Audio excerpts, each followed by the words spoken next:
Good morning, all.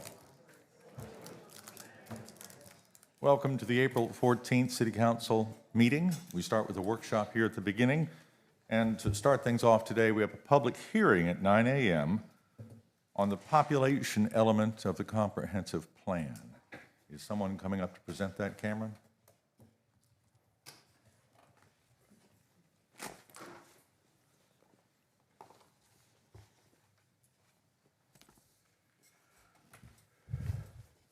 Good morning. There's been no change to the document since last time that we were standing here before you all. We noticed this for a public hearing, and we've received no calls or emails on that up to this point. Can you run through the document real Absolutely. fast? So as part of our ongoing series of elemental updates to the comprehensive plan, we looked at the population element. We are seeing approximately a 3% growth year on year, featuring a 17% population increase since 2020.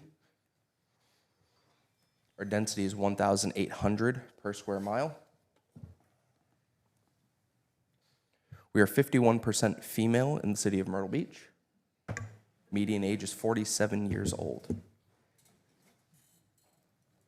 Approximately 40% of our residents, a little bit more than 40%, hold a college degree.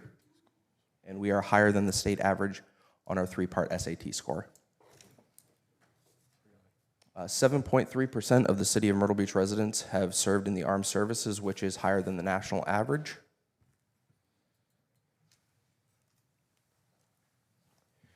This gets into the pillars and policies of our document, with our new goal being accommodating sustainable and intentional population growth by focusing on an attainable future that attracts emerging professionals and families to our safe, inclusive, and thriving community.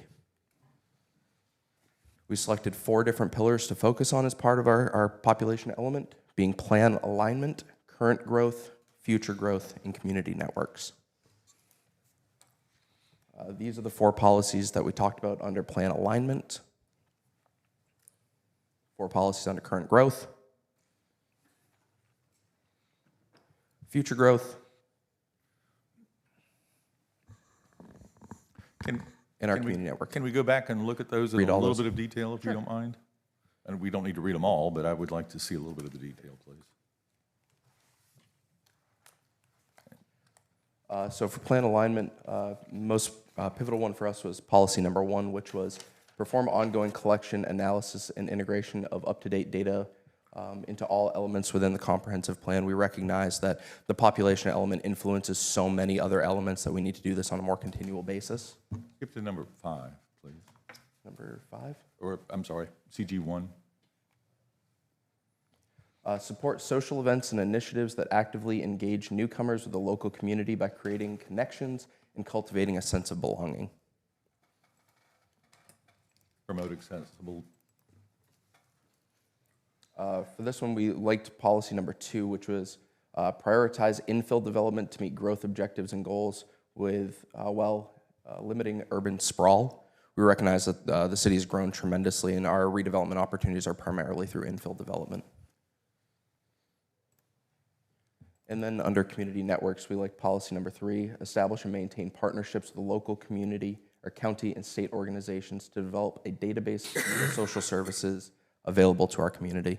Recognizing that a lot of this information is quite disparate and hard for people to find, so the planning staff's going to work to help bring all those resources together under a single banner, essentially, to help our community find those resources.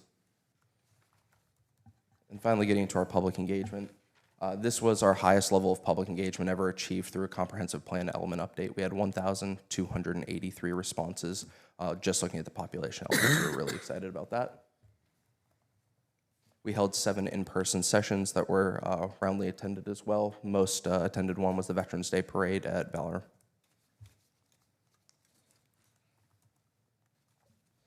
And just some selected sample pieces from what we learned through our survey.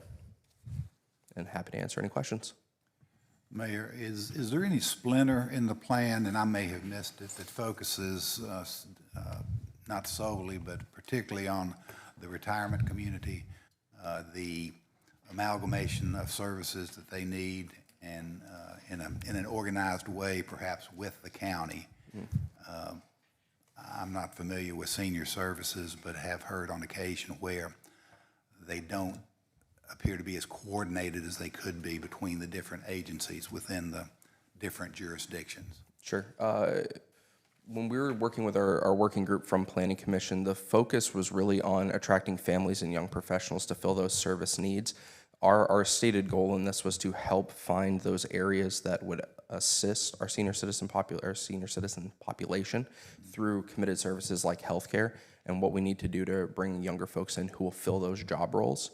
It's certainly something that we can look at moving forward as part of that initiative to kind of pull all of the resources into one place to take a deep dive into senior citizen services. That would be great, the provision of services and how to access thereof. Yes, sir. Thank you. Council? For the public's benefit, who's responsible for implementing the comprehensive plan?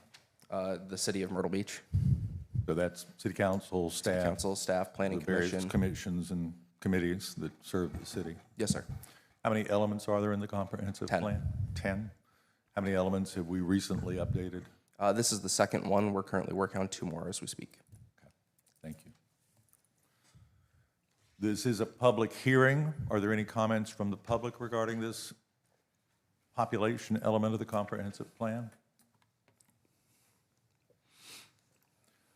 Hearing none, we'll close the public hearing. All right, thank you all. Thanks, Cameron.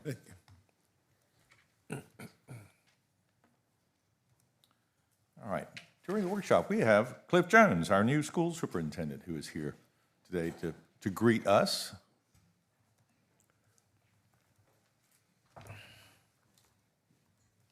Welcome. Good morning. Good morning, Mayor Crua. Morning.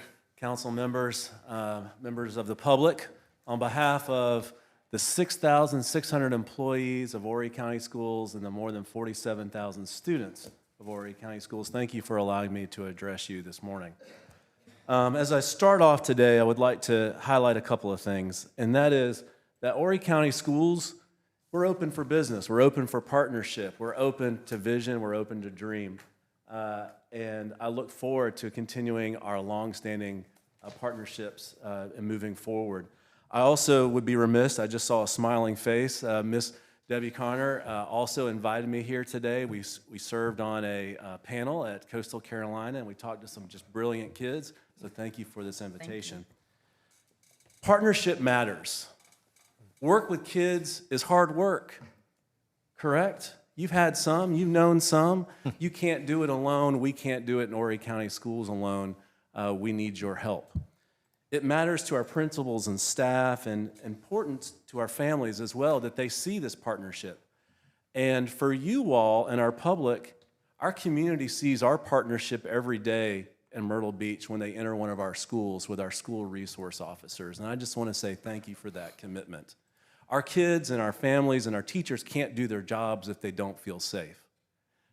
It's partnerships like that that are foundational to getting to reading, writing, and arithmetic throughout the day. So thank you for your commitment. When I think about Myrtle Beach, I think about a place of choice. It's a place where families choose to do business. They choose to live. They choose to vacation. And increasingly, they choose their education here. And that's really why I'm here. I want to tell you and the community members who are here that we are doubling down on the foundations of education in Horry County Schools. Relationships are the secret sauce to education, but focus is where we get the results. And we're going to focus on reading. I'll get back to that in a second, rise with reading. We're going to focus on writing. That's right, in the time of AI and all those other things, the noise that's going on out there, our kids are going to be writing in cursive, mind you, as well. Our kids are going to be reading books, not just sections of books, not just journal articles, but whole novels. And they're going to be experiencing that and doing projects with that. And we're going to be logging pages. And I'm going to ask you to celebrate those students when they come to you and they've read over 1,000 pages a quarter, which is called the Superintendent's Reading Challenge. Because families feel confident about these options that we're building here, not just in Myrtle Beach, but throughout Horry County, you're going to see an increased voice not just from the families, but from the students themselves. And we're going to ask them to participate with their voice in Horry County Schools and ask them be part of the decision making. What's it look like to have a student on a strategic plan council? What's it look like to have them sitting at the decision table, maybe not for a vote, but to hear from their perspective? It's their world that we are preparing them for. Shouldn't we hear from them now? We have the highest graduation rate in Horry County Schools history at 89.6%. Our college and career ready rate is 82%. So what does that mean for you all? Our diploma is matching our guarantee or promise to those students. Here's an important one. If you hear nothing else today, and I understand, the Horry County superintendent's here, and you might not have such a great relationship with education in your past, but hear this and be prideful about this. Our students are outperforming the state in every tested subject. Every tested subject.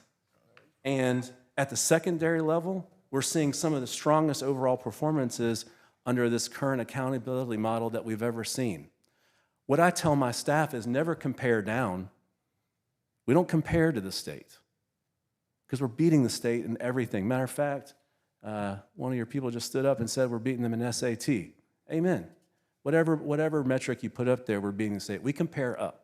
We compare against our region and other states moving forward.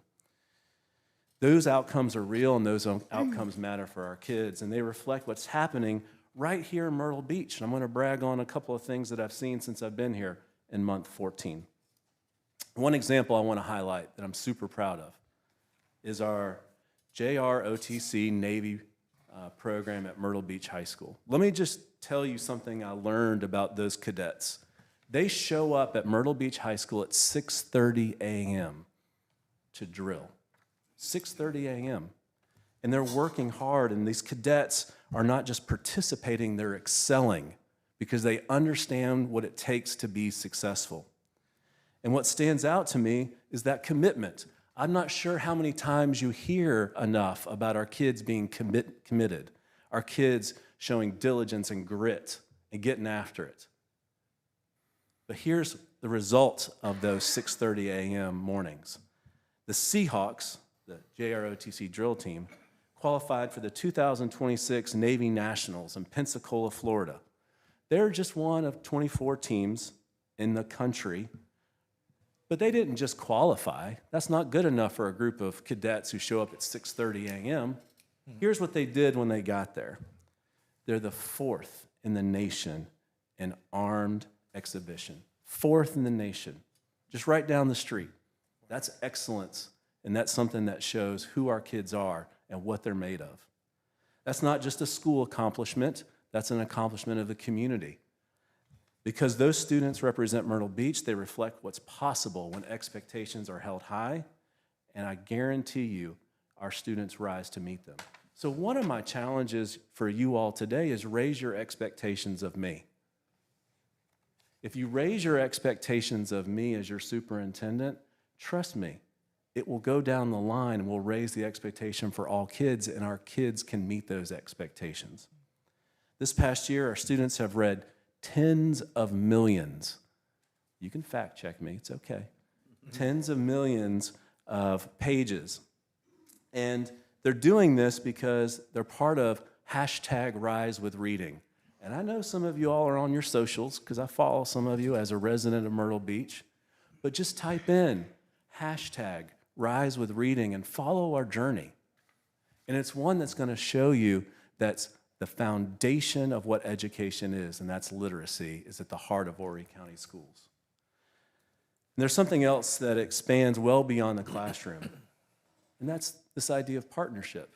And that's why I'm so excited to be here today, because I have felt and seen not only you all with your feet and presence, but also you all through your partnerships as a city. And I've felt and seen those through the YMCA, Freedom Readers, Boys and Girls Clubs, and the difference we're making in our community together through third parties is truly outstanding, and that's powerful. Because we want to build a culture not just between 8 o'clock and 3 o'clock, right? We want to build a culture that's everlasting and one that we all have a hand in. And I think there's an opportunity for us, that's right, between the city of Myrtle Beach and Horry County Schools to work more closely together. It's not something that's complicated or a heavy lift. I don't even think it's going to cost us anything. But if we model literacy and we model the importance of reading together, it's something that our children and our families and our community will notice. It's something that will move the needle for kids.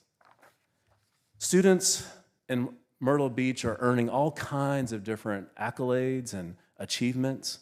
They're also earning dual enrollment credits. They're also earning skilled trades endorsements and certifications so that they're not only work ready, but they're life ready. So students are graduating with a diploma, but also with a head start on their life. And that's powerful. And that's what's going on in Myrtle Beach, because it builds a workforce that's local, that's prepared and ready to contribute, whether it's enlistment, employment, or enrollment. So there's so many things, great things happening. I want to brag on Myrtle Beach High School. I have to while I'm here. First off, I got to mention their theater production called The Ninth Train. It competed in the nationals, and one of your very own students, J.J. Brown, is currently ranked the #1 in the nation in high jump. I didn't know if you all knew that. Did see that. Also, we have 14 students who are competing in nationals and DECA. DECA is a skill-based student association, and they're competing in nationals. Also, I want to make sure that you understand that we're increasing our academic programming for the community of Myrtle Beach. This year, we rolled out International Baccalaureate at the middle school. We're looking to include that at the high school. International Baccalaureate is recognized worldwide as the best degree one can get, high school credential. So our role in the school system is to make sure not only our students are ready, but they reflect the values of the community, not just as graduates, but as people. And the way we're going to do that in Horry County Schools is by reading, is by writing, and through arithmetic. The foundation is what sometimes we've been focused on and we've missed the mark. We are now going to hit the mark. And here's the big goal we have. By 2030, all Horry County schools, 95% of our students will be reading at or above grade level. 95%. We've put it out there just like you all did with your strategic plan discussion today. I'm trying to keep it simple. If we can get to that, if we can get to 95% of all kids reading at or above grade level, the rest will take care of itself, I guarantee. So with that, I look forward to continuing our discussions. I truly appreciate the opportunity just to share so that you all understand how open we are in Horry County Schools to partnering with you and to also challenge you. I look forward to you posting what you're reading and modeling that behavior, because people are paying attention to you as servant leaders, and that will really truly rise this community with literacy. So at this point, I'd like to take any questions you might have. Everything's on the table, so please. Dr. Jones, if I may, we fully embrace what our librarian at Myrtle Beach High School said in 1972, which is you can't learn without reading, and you can't read without learning. But to the point of proper staffing for our schools, in 1933, my mother began teaching, making $39 a month. And glad to get it, as she would say. I saw last year, the year before, where the legislature did appropriate maybe $200 million to get the base pay up to $48,000, $49,000. But my question is, what happens, or why does the 5 to 7 year burnout occur with so many young teachers?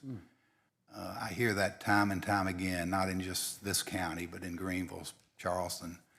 I don't know if it's paperwork. I don't know I don't know if it's parents, but if you could impart that tidbit.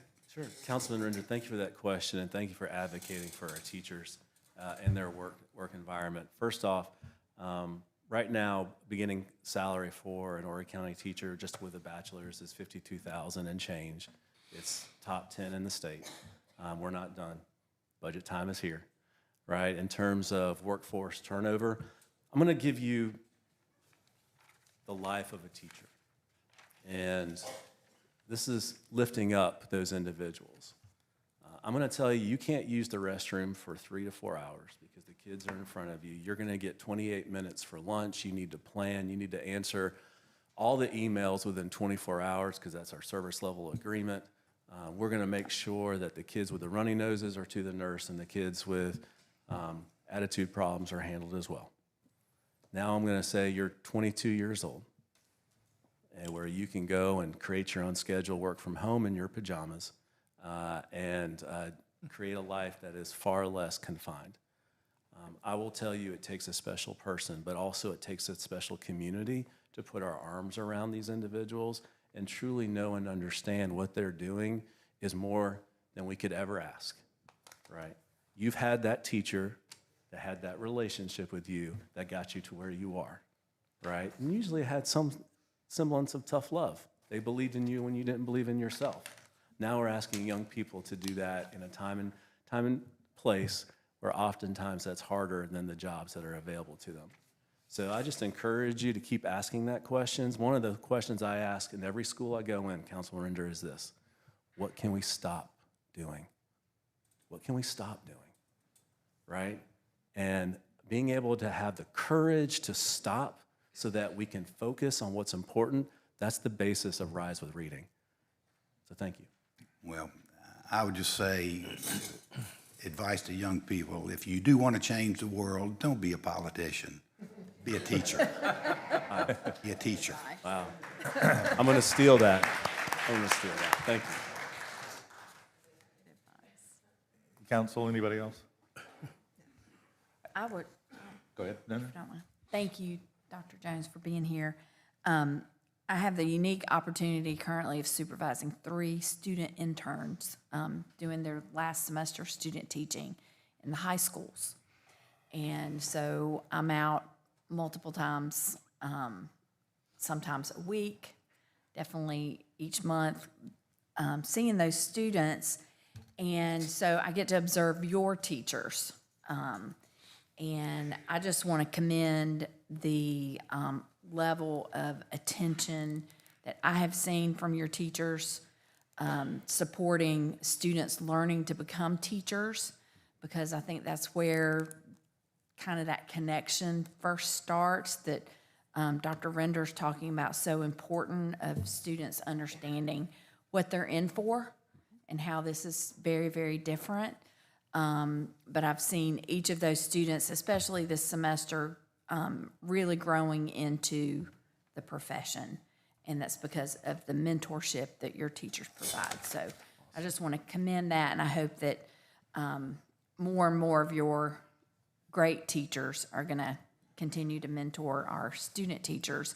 And I also want to thank you for, when you talk about partnership and being open for business, I have to applaud that, because I have seen a transition, I know, for our research students that I also supervise doing research within Horry County Schools, which 5 years ago wouldn't happen. And so I appreciate the openness to learning and allowing research to take place in the schools. And I'll just add, and it's something to hold me accountable to, is that we're trying to get to yes.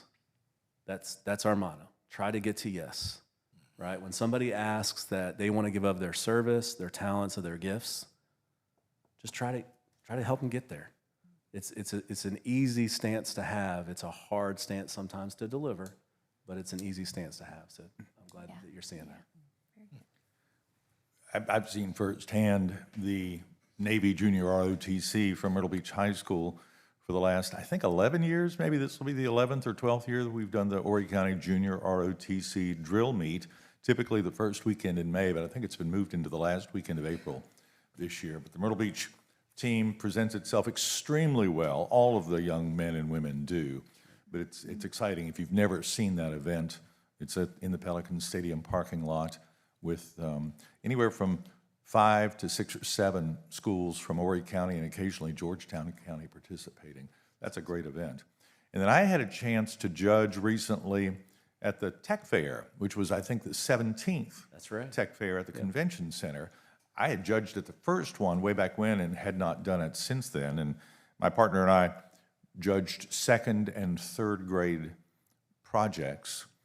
And those second and third graders, all of them were individually and collectively much brighter and smarter than I will ever be at that age, and were much better public speakers than I will ever be at their age, at second and third grade level. That was quite an impressive event.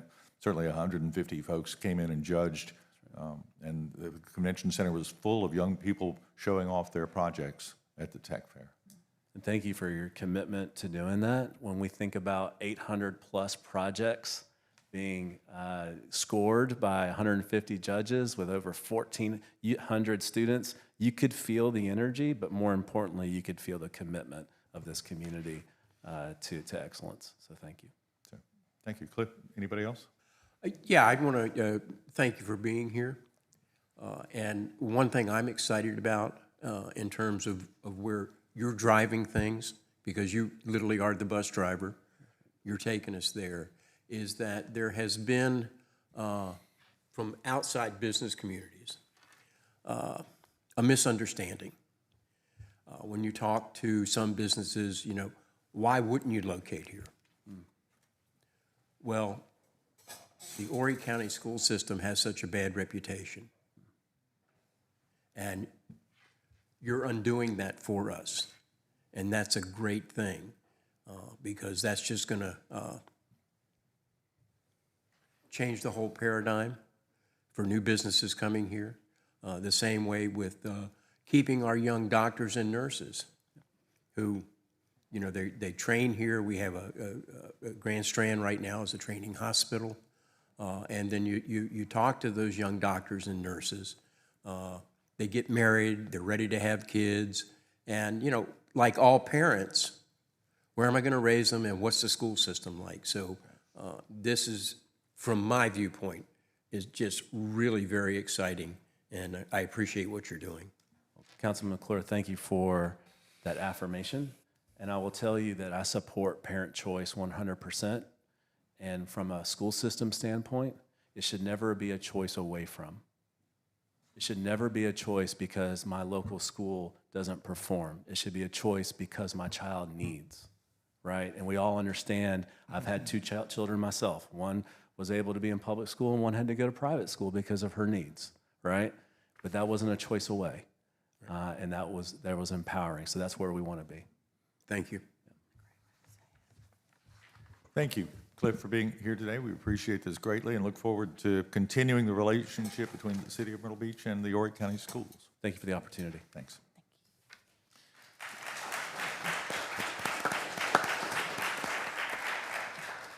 Council, this is a workshop. We've got one executive session item that we're going to try to squeeze in before 10 o'clock. Are there any items to discuss in the workshop portion of this meeting before we move on? No. Yes. Do the jury, we had the jury. Yes. That's not on the agenda, but let's do that. Yes. Well, the items are on the agenda. Oh, It's not but on the meeting of, And understanding, I think we've got some time constraints on the executive session item, so I don't know if it's, what's the time sensitivity for jury? Okay, then we can go ahead and do that. Okay. Yeah, so we are hearing the items on the 26th Avenue PUD, 27th Avenue PUD here in just a minute. Shep will come up and make an introduction that is pertinent to that.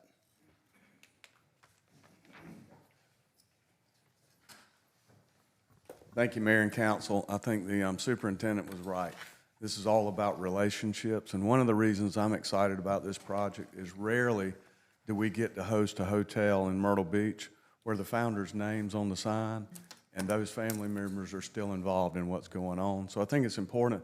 We can talk about the nuts and bolts in the regular meeting, but I wanted you to hear from Charlie Drury, who's a Drury family member, about why they want to be here, who they are, and what they do. great, thank you. Thank you.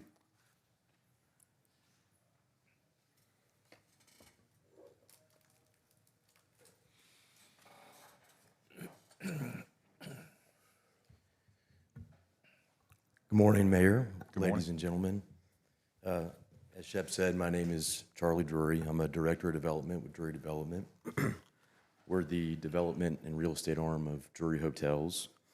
At Drury Hotels, we are family-owned and operated for over 53 years. We're from a small town of about 400 in southeast Missouri, and we kind of got into the hotel business halfway by accident when the bank took the family farm away. From there, our founders got into construction and then eventually hotels. Today, we have about 150 locations in soon-to-be 27 states. There's about 6,500 employees company-wide, and we're about as vertically integrated as you might see. So we do our own real estate and development. We do our own engineering, architecture in-house. We will work with great local groups as we come into new communities.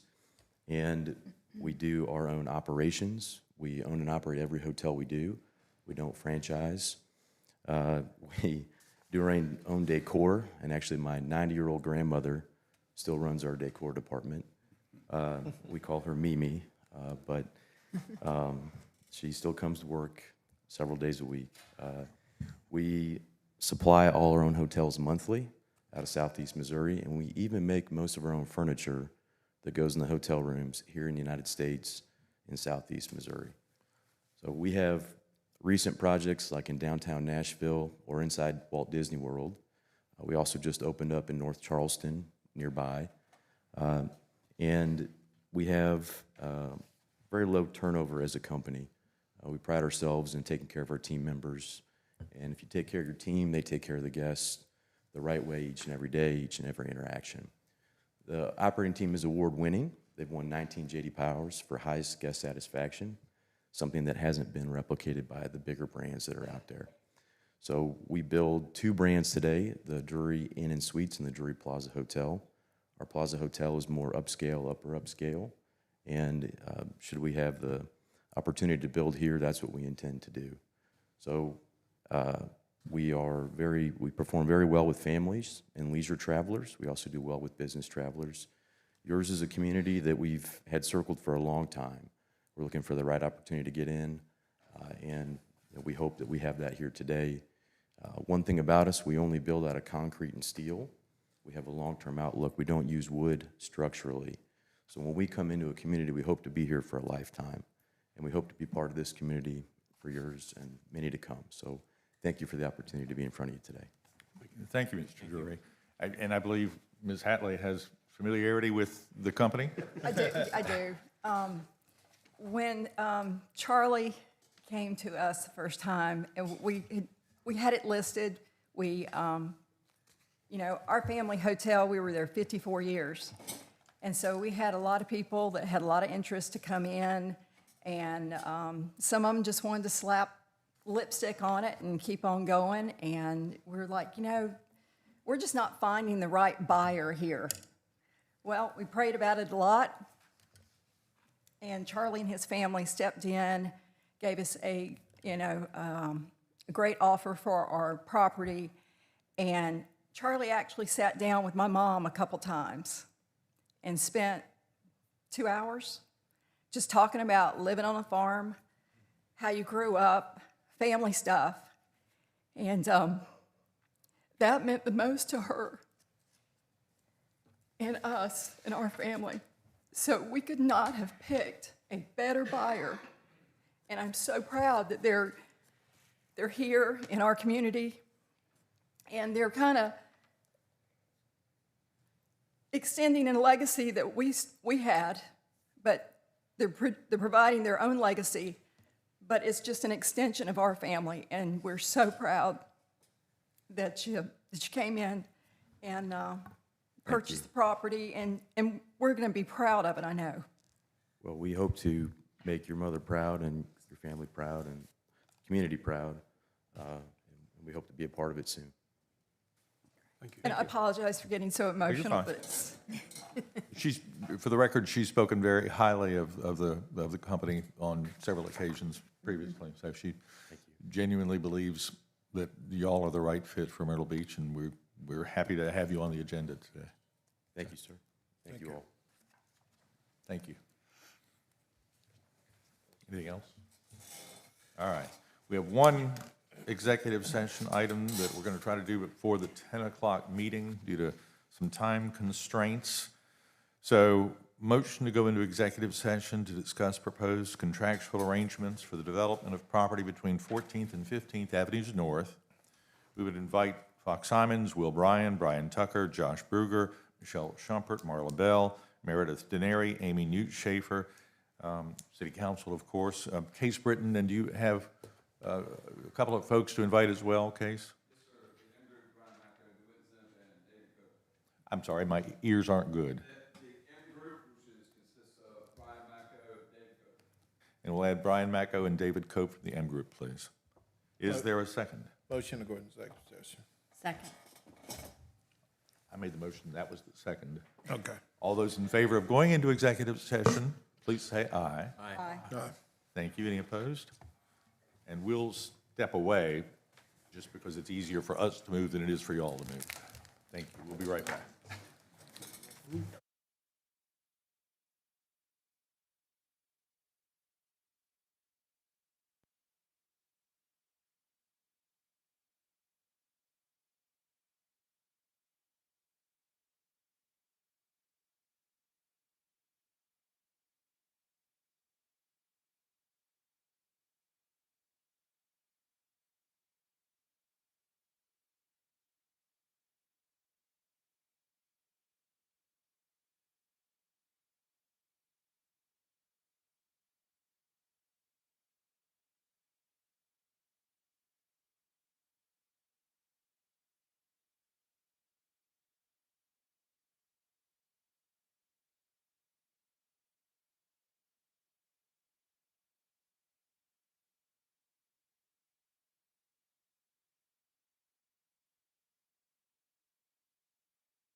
in Spanish.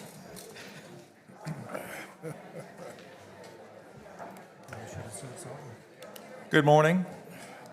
City Council met in executive session to receive information about proposed contractual arrangements for the development of property between 14th and 15th Avenues North. We took no action. Is there a motion to come out of executive session? So move. I think Mike and Mike. All those in favor of exiting executive session, please say aye. Aye. Any opposed? Thank you. Again, welcome to our April 14th City Council meeting. I see we have a former councilwoman in the audience. Miss Mary Jeffcoat is here. We have a Korean War veteran here as well today. Jim Yost is here. Thank you, Jim. He's looking behind him. Hi, Jim. Nice to see you. Thank you all for being here today. We have a lot on the agenda, but I think it'll move reasonably quickly. Let us begin with our invocation and our Pledge of Allegiance, please, if you'll rise. Please join me for a moment of solemn invocation. Almighty God, creator and sustainer of all that is or will be, accept our profound gratitude for this day and all of its blessings of life and freedom. We remember those who make our freedom possible and recognize it is because of their sacrifice that our community can practice our shared and enduring values of varied expressions of faith, civic duty, and respect for all. We gather today to render our public service in a proper manner and perform our civic duties in good order. Therefore, we solemnly invoke divine wisdom and guidance into today's meeting. Amen. I pledge allegiance to the flag of the United States of America and to the republic for which it stands, one nation, under God, indivisible, with liberty and justice for all.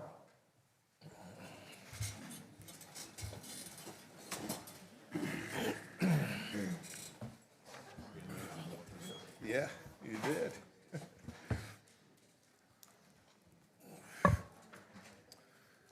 We have a big crowd here today, lots of proclamations to recognize both staff and citizens in the community. Let's start with the approval of the agenda. Council, you've looked at the agenda. Are there any amendments or changes? Motion to approve. Second. Motion and second. All those in favor of the agenda as presented, please say aye. Aye. Any opposed? Thank you. The approval of the minutes from the March 24th meeting. So moved. Bill and Debbie. All those in favor of the minutes as presented, please say aye. Aye. Aye. Any opposed? Thank you. Public requests, presentations, awards, and memorials. Recognition of Class 10 of the My Beach 101 graduates. And I suspect that's why a fair number of folks are here in the audience today. If you're with My Beach 101 and our Neighborhood Services Department, please come forward.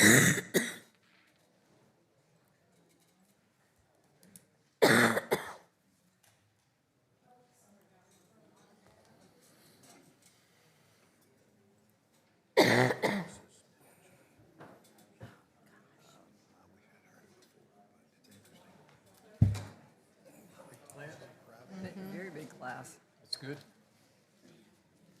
I think it should be a requirement. Well, this was a big class, and this may be the biggest come to city council meeting attendance we've ever had, so that's great. Did we offer free donuts or something? What was the?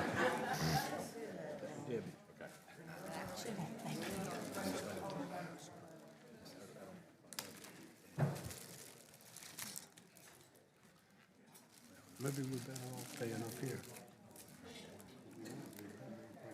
And they look. Yeah, they'll take care of it. Yes. Great. Hey, Ms. Cookie Goings, our Neighborhood Services Director. Good morning, Mayor, Council, Management, and to all those who serve this city that we love, the city of Myrtle Beach. But we have a ritual first that we have to take care of. Hey, y'all. Hey, y'all! That's my educator's thing, that call and response. But I do wish to thank you for allowing us to be here this morning, and thank you for your continued support in supporting the budget and making provisions for this wonderful opportunity for our residents to happen and to take place.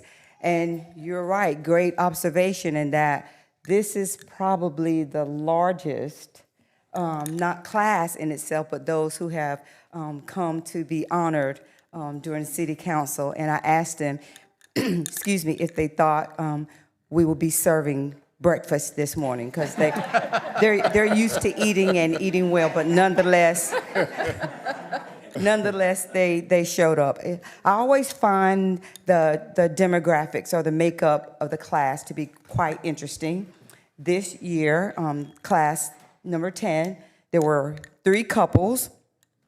What I did find most interesting, I think, is that many of these here today are very involved in community when it comes to nonprofit organizations, community service, even the political realm. The greatest joy of an educator, and you guys know that that's my thing. I am an educator. I will forever be an educator. But one of the greatest joys of an educator is to see and know that their students, and I still call them my babies, the oldest group is now 56 years old. But the greatest joy is to see that they are doing well. I am happy to share and announce that within this group, there were 3 of my former students, Seahawks of Myrtle Beach High School. And yes, I did take on the role as Ms. Goings, the English teacher, the counselor, and director of guidance, and they did everything I told them to do. Okay. So this morning we have a couple of people who are going to share what they have learned in the class. And before they come, I do want to thank my colleagues, every department lead person and every staff member who was there to represent on behalf of the city of Myrtle Beach. But for Matt, April, and myself, we are very grateful and indebted to you for continuing to support this effort. So they will come forth, introduce themselves, and they know they're on a time limit. Anybody? Somebody. Lord, you got a book. Good morning. Good morning. First, I just want to say thank you to everyone who made this Myrtle Beach one-on-one class possible. This experience has been more than just informative. It has been eye-opening in ways I didn't expect.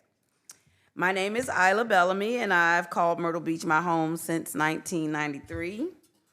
I'm a proud graduate of Myrtle Beach High School, and for the past 11 years, I've worked as a server for Mr.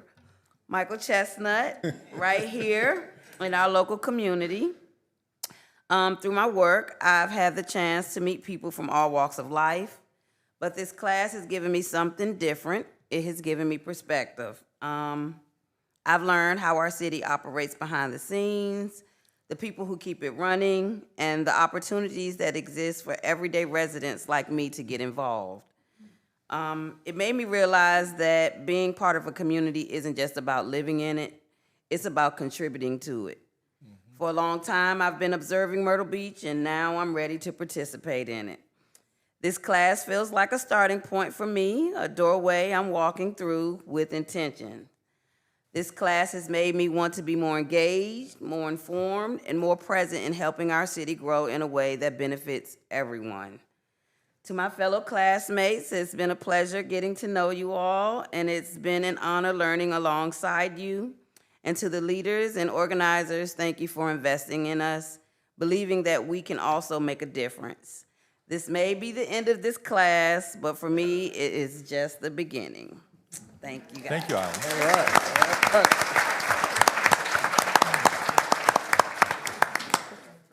Hello and good morning to everybody. My name is Bruno Simone. I live in Del Webb at Grand Dunes. I heard about this program through a neighborhood watch meeting that I attended, and I'm very glad that I participated. I'd like to thank the mayor, the city council, and the city manager for supporting my Beach 101. After attending this program, I believe this offers tremendous value to its residents, and I hope that others choose to participate. I would ask that the city council continue to support this valuable program. I chose to attend this program because I wanted to better understand the city and its departments. And it does give you an awful lot of information and eye-opening to everybody that attended. What stood out most to me was the people that work for the city, meeting various city employees and civil servants across the city was eye-opening. Their professionalism, their pride, commitment to serving the public is what truly keeps Myrtle Beach running strong and makes it a special place to live in. I was pleasantly surprised with the high standard of all of the employees that we met during this class. My time invested was nothing compared to the benefit of being in the program and supporting programs like this. This is why it is important to me to personally thank Ms. Cookie Canty Goings and her entire team for a job well done. Without a doubt, Cookie, thank you for everything, and your team. Really appreciate it.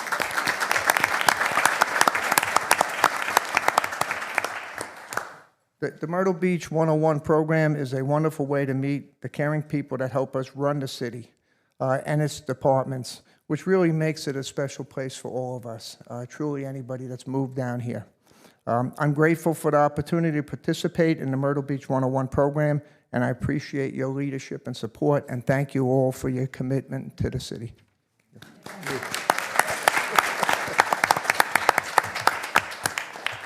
Hello, my name is Elaine Hoffman. Some of you already know me.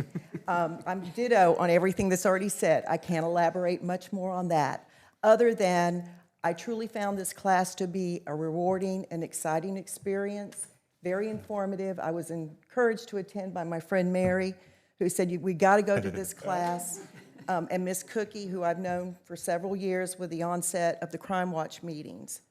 I drove every week for 9 weeks from Columbia, South Carolina. I'd leave work, I'd drive to Columbia, attend the class, and then I'd go home. That's how important and critical I found the information I got in this meeting to be. I see many smiling faces, 2 ladies back there. I learned so much from attending these classes.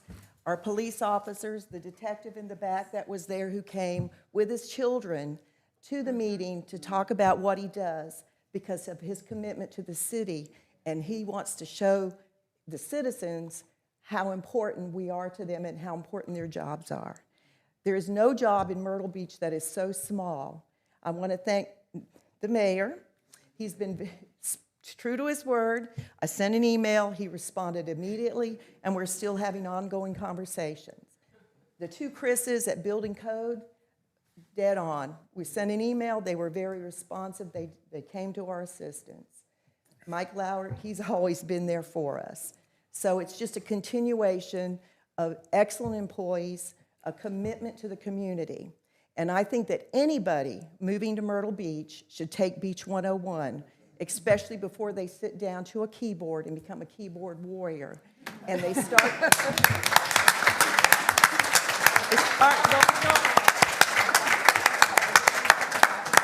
information for. I am a graduate of Socastee High School,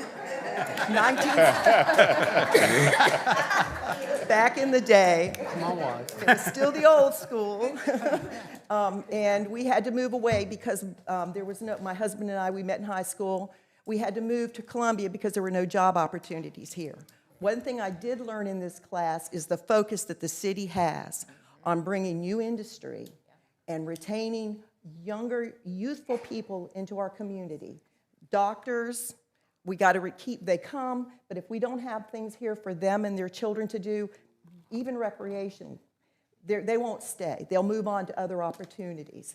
So again, that opened my eye to that. All the talk about art district and we're wasting our money. No, we're not, from what I learned. You have to look forward. We can't go back to 1980, 1990. We have to look forward 2026 and beyond. And I think that's what this city government is actually doing and trying to engage the right people to do the job properly. I want to thank everybody and my new friends that I met in this class. Thank you so much, and thank you, City of Myrtle Beach, for everything you do. We appreciate you. And on behalf of Neighborhood Services, Mathis, April, myself, and the 2026 10th session of My Beach 101, thank you. Thank you for all you do. Thank you for making provision. Cookie in class, thank you to y'all for caring enough to spend several weeks learning about the city of Myrtle Beach. We appreciate that. I was fortunate to give you a welcome and talk at that first class, which I've done for, I think, most of the 10 years. Did you have a favorite department? What? Fire? Fire department. Okay. Police and fire. Police Very and good. fire. Well, thank you very much. Culinary is not an option. They would choose that, but culinary is not. Library, they say, okay. Thank you very much. Thank you. Library. Congratulations.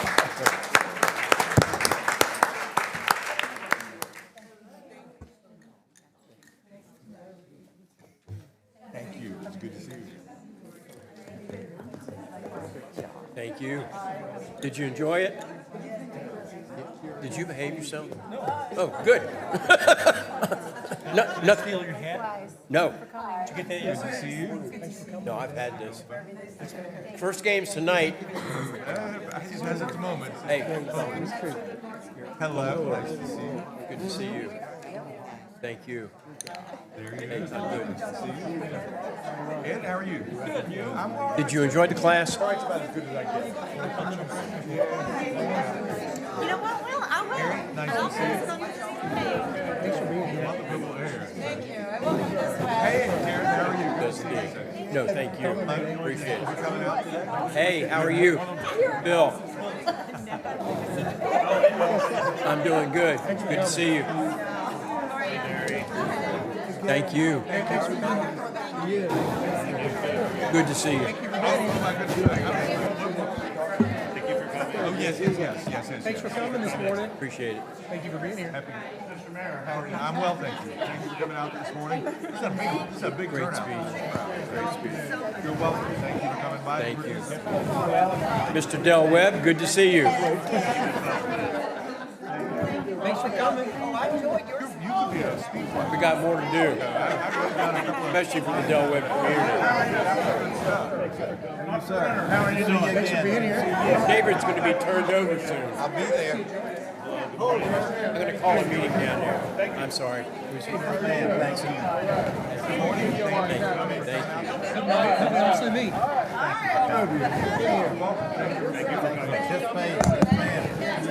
Hey, how are you?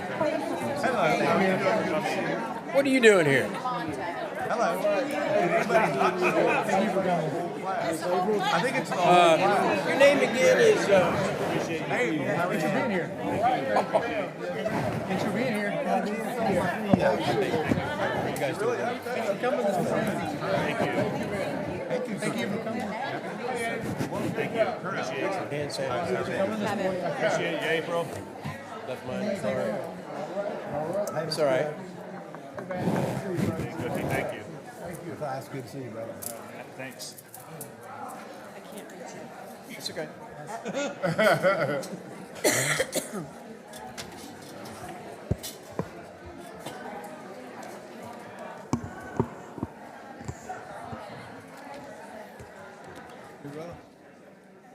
in case we didn't explain what My Beach 101 is, it's sort of a general government introductory class. They do it annually, usually in the winter. Thank you. And you learn about the various departments within the city. Somebody comes in and talks about all the functions from finance to fire and recreation to parks. So it's a great chance to learn about your city, which provides the most services. In school, you usually take a trip to the state capitol, you learn about the 3 branches of federal government, but you don't learn a great deal about the city or the town that you live in, which provides the most services that you experience as a resident or a citizen. So I think that was all but 2 members of that class who turned out today. That was great. So thank you very much. Great. Up next, a proclamation recognizing April as Autism Acceptance Month. Meredith?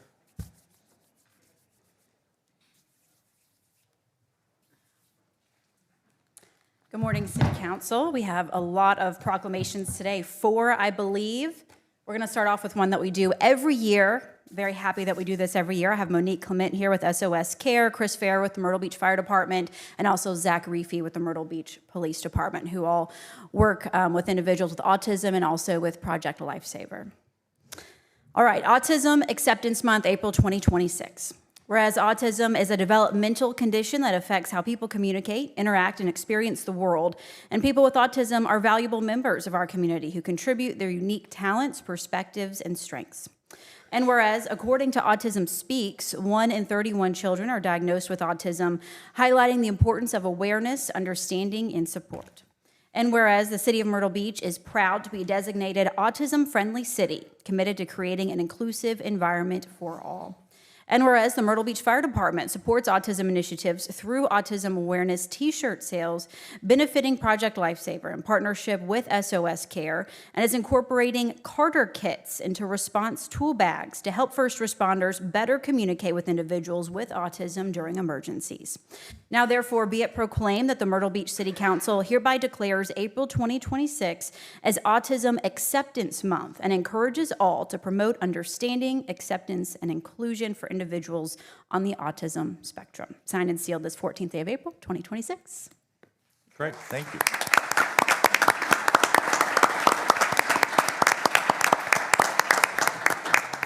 Thank you, Mayor, and thank you, City Council. Again, my name is Monique. I'm with SOS Care. We serve a lot of individuals on the autism spectrum from young to adults. We're actually building a facility in Conway called Oak Tree Farm. You're all invited to the ribbon cutting on the 21st of next week. However, the mail, you might have not received that yet. The mail's a little slow these days. I just want to thank everybody that we partner with. We cannot do these programs such as Project Lifesaver alone. It's the partnership between the police and fire that makes it work. This year, the police department stepped up, and every officer that comes before they get assignment in the community as they're hired, they are trained as a Project Lifesaver searcher. That is a huge, setting the bar high for other agencies to follow. The Myrtle Beach Foundation also does autism patches, awareness patches that they donated us to sell. We hope that no one ever has to pay for the safety of a loved one. If you don't know what Project Lifesaver is, it's a radio frequency transmitting bracelet that people with autism, Alzheimer's, dementia wear 24/7. It's for the caregiver, God forbid they were ever to get out. These wonderful officers and firefighters who are trained to search will come and find them. So it's a wonderful program. I'd like to give it off to Travis Galacti to talk about the Carter kits that just come on board. Thank you. Thank you. Good morning, Council. Good morning. So in honor of Autism Acceptance Month, I wanted to tell you about Myrtle Beach Fire Department's new initiative. We're taking an important step forward toward enhancing accessibility and support for all members of the community with the introduction of the new Carter kits. There's an excellent video that our communications department did last night on social media, so I won't pull out all the equipment, but I encourage you to take a look at it. These Carter kits are designed to assist both autistic and nonverbal children during emergencies. These specialized kits provide first responders with tools to better communicate and comfort individuals who may struggle to express themselves in high-stress situations, whether during routine medical calls, large-scale special events, or disaster responses that require the opening of an emergency shelter. We believe that this initiative reflects a broader commitment to ensuring that every member of our community feels seen, understood, and safe when it matters most, reinforcing Myrtle Beach's role as a leader in compassionate and forward-thinking emergency services. Thank you. Thanks, Travis. Thank you. All right. And thank you for explaining Project Lifesaver as well. That's a great resource for the community. So, Thank you.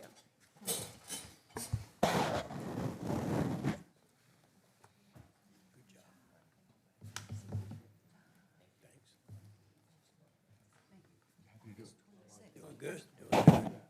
How are you? Good to see you. Thank you so much. How are you doing? Thanks for being here. How are you? Thanks for What happened to crochet last night? Thanks for being here. You got shells. Thanks for being here.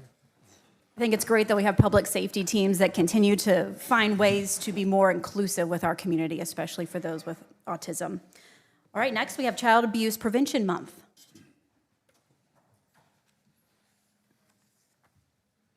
And while you were pulling into the law enforcement center, you may have seen the pinwheels that are in one of the flower beds in the front, which is in honor of this month. I believe they'll be out the entire month to continue to raise awareness for child abuse in our community. And I believe there are pinwheels at City Hall, too. Yes, yes. All right, Child Abuse Prevention Month, April 2026.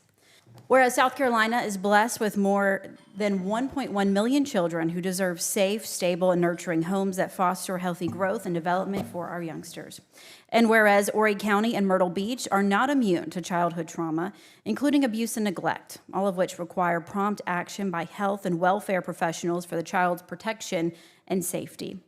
And whereas during fiscal year 2025, there were 7,024 Child Protective Services investigations with 12,371 children in South Carolina, with 487 investigations with 766 children in Horry County. And whereas effective child abuse prevention services succeed because of partnerships created among child welfare professionals and local education, health, law enforcement, nonprofit, and faith-based organizations with support and involvement from families and caregivers. Now, therefore, be it proclaimed that the City of Myrtle Beach hereby designates April 2026 as Child Abuse Prevention Month for the welfare, safety, and protection of all children, and urges citizens to speak up and act to end child abuse. Signed and sealed this 14th day of April 2026. And I have Michelle with Sea Haven for Youth. There you go. Thank you to the mayor and city council members for your support and the platform to raise awareness for child abuse prevention. I'm joined today by Mr. Dean DiMatteo, who's the president of our board of directors, along with a bunch of my colleagues who are on the front lines. Sea Haven for Youth has been providing youth crisis services for more than 40 years, and we serve over 800 youth and young adults annually. We're proud to join Children's Trust of South Carolina in raising awareness and taking action to ensure all children grow up safe, supported, and able to reach their full potential. Throughout the month of April, Sea Haven will lead community activities focused on prevention, family strengthening, and public awareness, including the planting of pinwheel gardens around the county. The pinwheel, a state symbol and national symbol of child abuse prevention, represents a happy, healthy childhood. In South Carolina, it also serves as a reminder that prevention is built through strong communities, effective programs, sound policies, and everyday acts of care that surround a child and support families. While April is Child Abuse Prevention Month, Sea Haven works all year to provide resources to our families in Myrtle Beach and throughout Horry County, including the Strengthening Families Program and Parenting with Love and Logic, as well as operating the county's only 24-hour crisis shelter for youth ages 12 to 17, providing family counseling and wraparound services to youth who are facing homelessness, extreme conflict in their home, or are under the care of DSS or DJJ. Child abuse and neglect are preventable. Research consistently shows that families are more likely to thrive when they have access to parenting and community support, resources, and strong social networks. Sea Haven and other community-based organizations play a crucial role in delivering these protective factors where our families live, work, and raise their children. We're deeply grateful for the City of Myrtle Beach's commitment to the continued care and support of our greatest resource, our children. Thank you. Thank you, Michelle. Thank you. Real quick, it's Michelle sort of covered all of what we do. I want to thank the Myrtle Beach Council and their support to to continue to help these kids that are out there by themselves. They're down there in the woods. They come out, we give them a place to stay, we get them a job, we get them productive. And we appreciate what you guys do, and you acknowledge what we do. Been doing it for 40 years, and we'll continue to do as long as we get the support like you guys. We appreciate it very much, guys. Thank you. Thank you for all that you do as part of Sea Haven. And Cliff Jones and I enjoyed our walk around Broadway at the beach with your event the other morning, so that was very nice. So, come forward, please.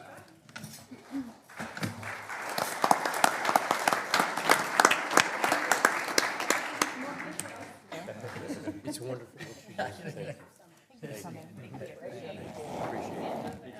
Thank you. It's what I get on it. I don't take it, but I know where it is. It's at my desk. Thank you. Happy to do it. So. You need a Pelicans hat. Good to see you, bro. Yeah, I'm still alive. Good. Thank you for coming. Thanks for being here this morning. Yep. Thank you, man. Susan, thanks for being here this morning. Thank you, sir. Appreciate all you do. Thank you. Sir. Thank you, sir. Thanks for being here this morning. Oh, good. I'll take it. Thank you. Nope. Being here. Thanks for coming.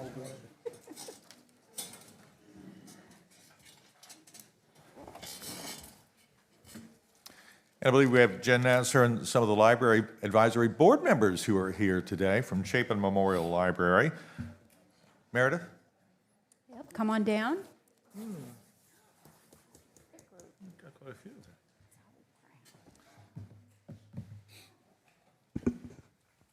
Mary and John and A really great group. I don't know that we've done this one for a while. All right, we are celebrating National Library Week in Myrtle Beach, April 19th through 25th, 2026. Whereas libraries inspire lifelong learning, creativity, and connection by providing free access to books, technology, and resources for all. And whereas libraries serve as community hubs that support education, childhood development, workforce development, and cultural enrichment. And whereas Chapin Memorial Library is named for Simeon B. Chapin, an early Myrtle Beach developer and philanthropist, first opening in 1939 with 501 books and relocating during World War II to better serve soldiers. And whereas with support from the Chapin Foundation, the current library opened on June 1st, 1949, and has since expanded 4 times to serve our growing community. And whereas dedicated library staff continue to create welcoming spaces that promote discovery, learning, and opportunity. Now, therefore, be it proclaimed that the Myrtle Beach City Council hereby declares April 19th through 25th, 2026 as National Library Week and encourages all residents to visit Chapin Memorial Library and celebrate the many ways it enriches our community. Signed and sealed this 14th day of April, 2026. excellent. Thank you. You've got library board members and staff here as well. Yes, I have a nice group with us today. We have library advisory board members. We have Mary Jeffcoat, John Hobson, Sam Bookhart, former advisory board member Sue Hudgens. We have Roger Dix, Sandy Huddleston Edwards, Rick Patalunas. Did I get it? All my advisory. I also have our Friends of the Library board members with us. So we have Lee Meese and Karina Hutcherson. John and Sam are both on the Friends board as well. We also have, do I have any Friends boards? Nope, okay. And then the rest are some of our staff members who have joined us. So we have Gail Chestnut, who has been with us for a very long time. I'm getting ready to retire next 35 year. 35 plus years? How many years? 38 years? 38 My years. goodness. Gail has been with Wow. the city of Myrtle Beach. I also have Carolyn Savage, our adult services librarian. I have Stacy Lacasio, our children's services librarian. Catherine Porter, youth services. Wanda Forte, customer service. Ashley McCants, customer service. And Miss Martina Corley, who is our Friends of Chapin Memorial Library president. Did I get everybody? Okay. Because you're all very important people, and I appreciate you being here today. Mayor, City Council, and city staff, we have these wonderful people, and on behalf of them and the staff and volunteers and patrons of Chapin Memorial Library that are not with us today, I extend our sincere appreciation for the Council's official recognition of National Library Week. Your proclamation is a meaningful affirmation of the vital role that the library plays in our community. We are a hub. The library serves as a center of learning, civic engagement, neighborly connection, cultural recreation, just to scratch the surface of what we do. and we aim to bring joy to all those who visit. And with this wonderful staff and these board members, I think we achieve that. Your recognition also elevates public awareness of these essential services and strengthens our ability to advocate for the resources needed to sustain and expand them for our growing community. So we're honored by your support. I'd also like you to please mark your calendars for this summer. Our summer reading and learning program will kick off May 25th. We will offer learning opportunities for all ages and also have some wonderful prizes donated by local establishments. So we hope to see you at the library. But before we step aside, I would like to give the floor to a couple of my board members to share their thoughts too. Mary Jeffcoat. Good morning, Mayor and Council. Good morning. And city staff. I first want to thank all of you for the absolute privilege and honor of serving on your Chapin Memorial Library Board. I get a little emotional about that because I love the library so much. Jen asked us to talk about what has the library meant to us personally, and I'm really glad to do that. First of all, the library for us, my husband and my daughters and I, have been a place to meet new people and to connect with friends. And let me tell you how we do that. The Through the Lens of Time series, many of you have been, is just fabulous. It's a way to learn and meet and connect. The Friends of the Library is a fabulous group. I'm looking forward to working with them. I've joined a book club at the library. It meets like the third or fourth Thursday every month, and I'm reading books that I would normally not do because they tell you what to do. My husband is one of the chief nerds in the city of Myrtle Beach, and he loves the Genealogy Club. It's about to outgrow the space they meet in. And I'm so glad he has somebody to talk to that about because he's not going to talk to me about genealogy. And finally, the library offers chair yoga, which for me, now that I'm getting a little bit older, I can't do the regular yoga. I'm looking forward to that. Of course, books. I was so glad to hear Dr. Jones talk about their emphasis on reading. You have ebooks, you can have videos, you can have whatever you want to have, but books are so important. They've been important to me. Particularly as I'm getting older, I love the large print collection that we have because it makes it so much easier for me to read. And I was interested to see with Jen's statistics that well over half of our things that happen in the library, things that are rented, more than half of them are printed material, printed books.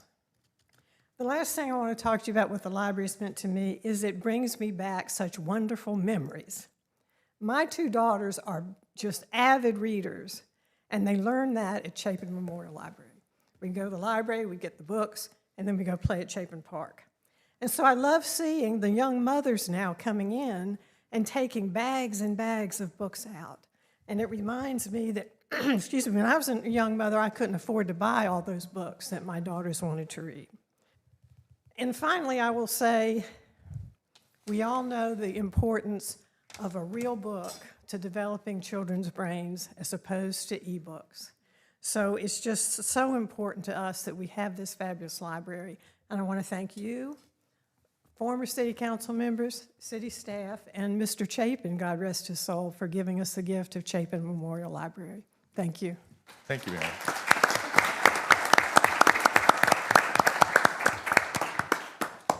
Morning, my name is John Hobson. I've been on the Library Advisory Board for 10 years. During those 10 years, the number of people who use the library has grown by at least 25%. Last year, there were just over 90,000 people entrances to the library, 90,000. And if we add the people who are using the mobile library, which started up about a year ago, we come very close to 100,000. There are not many places in the city where we get 100,000 entrances a year. Most of the growth, we talk about library and books, and that's where some of the growth has come, but most of the growth has come from things which are not usually associated with a library. If you want to learn to line dance, you can come to the library. If you want to grieve, we have a grief group. Lawyers come in and give advice to people about the legal aspects of getting married. And if it doesn't work out, they'll tell you how to get divorced, how to write a will, how to write a do not resuscitate. Craft groups come to the library, and of course the most popular event is the jazz event, where local musicians play. I think we have 8 of those events this year. There's an event where people come and talk with South Carolina writers of books who are publishing. There's a very wide range of events. Library, during these 10 years, the library has, in effect, redesigned the inside to take up all this growth. 25% increase is a lot of growth.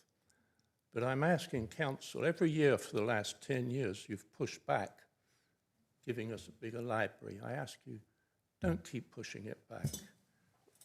It'll be very much appreciated by the local residents if we have more library space. Thank you. Thank you, John.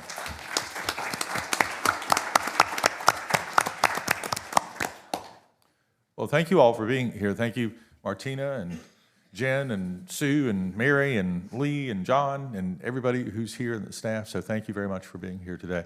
I think of the library as kind of our 5th recreation center, if you will, and the Through the Lens of Time History series. If you're a Myrtle Beach local, you'll learn things you didn't know. If you're not a Myrtle Beach local, everything you hear will be something you did not know about the city that you've adopted as your home. So thank you, Jen, and everybody for making all of that possible. Thank you very much. Mayor, if I can too, I want to special recognition to Ashley, who's the granddaughter of Councilman Crane Woods and Judy Woods, who was my librarian when I was in elementary school. So thank you, that means special.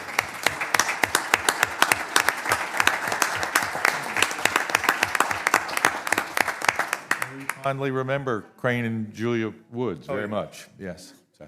Jen, would you speak to the fact, I don't believe we charge a library fee for county residents, and aren't we a member of a consortium that makes book exchanges and checkout privileges easier? That is correct. Quite a few years, it's been a few years now, council made that decision to open it up to not only city residents, so free cards are available to all Horry County residents. We're still educating people on that because it was entrenched in their minds that they had to pay. But that population is definitely growing and utilizing our resources. And then we're also open to the Palmetto Library Consortium, which includes 6 surrounding counties: Darlington, Dillon, Marlboro, Sumter. I know I'm going to miss some, but they contribute to the Libby Overdrive Consortium, and then they also are able to get access. Georgetown, Miss Georgetown. Excellent. So April 12th through 18th, National, turn the page. April 19th through 25th is National Library Week. Stop in and say hi. Come see us. So, thank you. Thank you.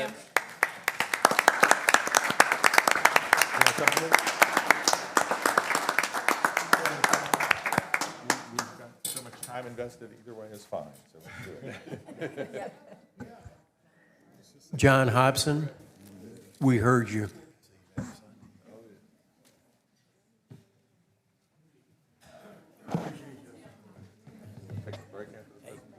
I believe so. I need 2 minutes. The rest of it, I think, will go fairly fast. Kind of cool, yeah? Happy to see you. Thank you so much. We heard you. Yes, I remember Crane and Julia very fondly. So. Good to see you. Ms. Sam, good to see you. Yeah.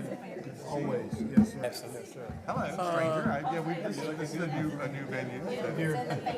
Hey, John. Think about your granddad and grandmama. Yeah, how are you doing? We are going to support you. Hey, Mary. Thanks for coming this morning. Hey, how are you? Sir. Yes, ma'am. Just wanted to Hey, get Lee. How are you? Thanks for being here again. Good to see you. Hello, how are you doing this morning? Good to see you. Good to see you Thanks for again. coming this morning. Yes. Tell Barry I need my grass cut. Hello. Good morning. How are you? Good to see you, sir. Move around. I haven't done that before. Hey, good to see you. Thanks for coming this morning. Oh, yeah. Hey, Captain. How are you doing? Tell your mom I said hi. Hey, good to see you. Yes, ma'am. Yes, ma'am. Good. Hey, Hello. Thank you for all you do. Yes, sir. Yes, sir. Hey, Thank you. How are you doing? Everything all right? Hey there. You look good. You look well. Thank you for coming. Hey there. I know. Keep up the good work. Enjoy seeing you every week.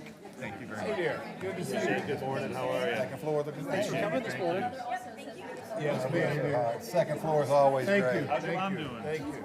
Hey, good to see you, Catherine. Thanks for being here. Yes, ma'am. Where's my cousin at? I'm still working on it. You'll keep me out of trouble. Thank you. Thanks for coming this morning. See you again. Yeah. Thank y'all. Appreciate it. Oh, she's over there. Thank you for coming this morning. Thank you, Jen. I didn't get to see her. Hey, Jen, thanks for coming. Hey, Jen. All right. Thanks for being here. She did? Yeah. I was talking so fast.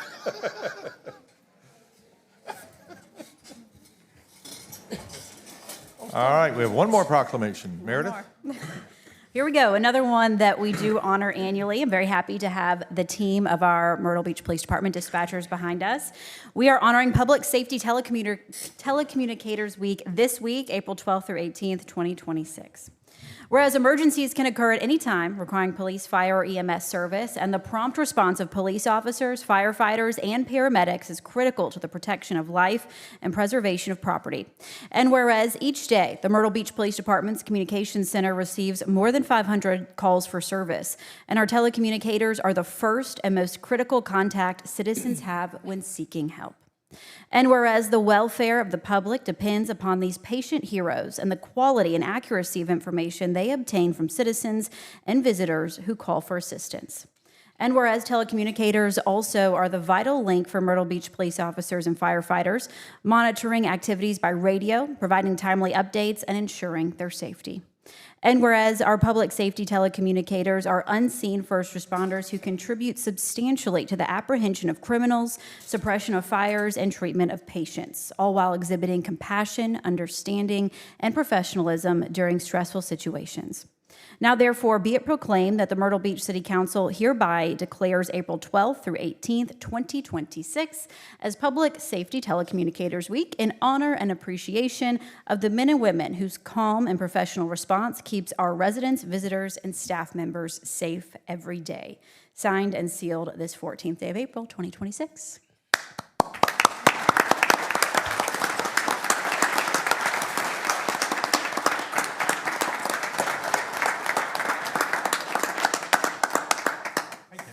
Good morning. I want to thank you guys for taking the time to recognize this team behind me, which is just a fraction of what we have, but they are the true first responders. When that phone rings, they don't hesitate to pick up. They don't know what's on the other side, but they meet it. They exceed the expectations. The word I think about when I think about dispatch is they're the lifeline. They're the lifeline for the caller. They get the information that's needed by the officers or firefighters for them to respond. But they're also the lifeline for the officers and firefighters when they're in need as well. This is a highly multitasking job. I know people say that it's not possible, but if you ever want to see that, I invite you into our center at any time so you can see what they do. They are the greatest multitaskers. They have a compassion for what they do. They have a compassion to serve the city. They're very dedicated. They're here 24/7, 365. But again, thank you for recognizing them. Anybody else want to say anything? All right, thank you for recognizing them. And again, we invite you over. And again, first responders. Excellent. Thank you very much, Ken.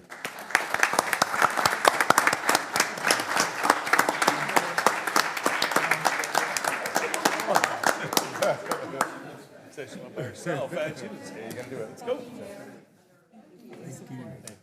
Good morning, Jeffrey. How are you? Good to see you. I've seen what you guys do. It's amazing. Thank you so much. Thank you. Thank you. Thank you. Thank you. Yes, yeah. Thank you. Thank you, Jen. Hey, how are you doing? Thank you. Appreciate you. Thank you. Thank you. Appreciate you. Thank you. Appreciate you. Appreciate you. Thank you. Thank you. Thank you. Thank you. Thank you. Yep. Appreciate you, Kathy. Thank you. Captain Rhodes. Thank you all for your service. I know that you are the backbone, the lifeline of the Myrtle Beach Police and Fire Department, so we greatly appreciate what you do As the proclamation said, you're one of the unsung first responders for the city of Myrtle Beach. We have one more, the Communications and Creative Services update.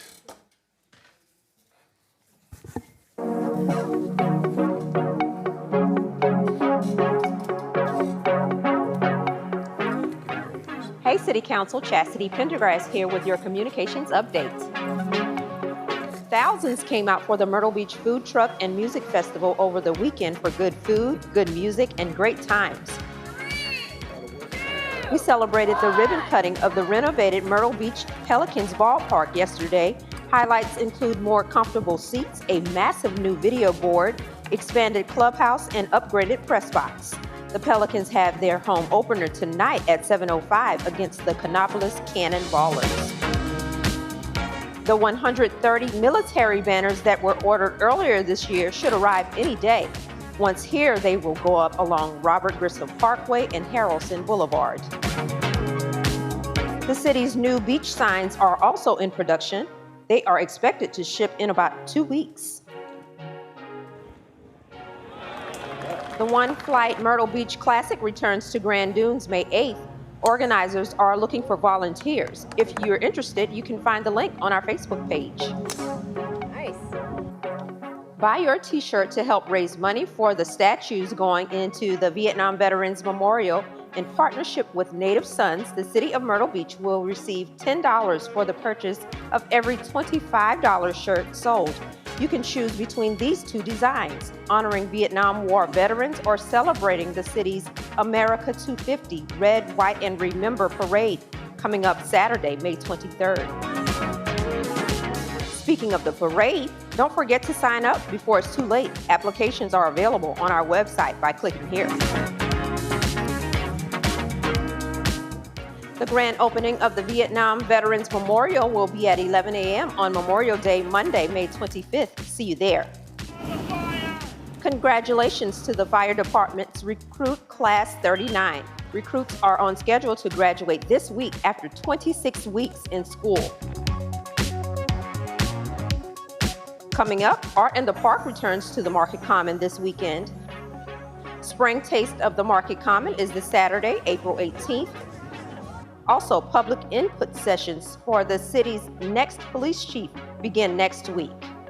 A ton has changed, especially in places like right here in Nance Plaza, on 9th Avenue North, and along Broadway Street.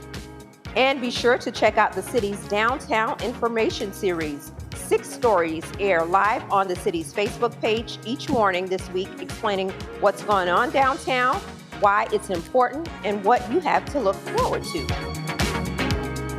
That's it for now. I hope you have a great rest of your week. All right, great, thank you. We are 53 minutes into the meeting. Let's take a 5-minute break. How's that? We'll be right back.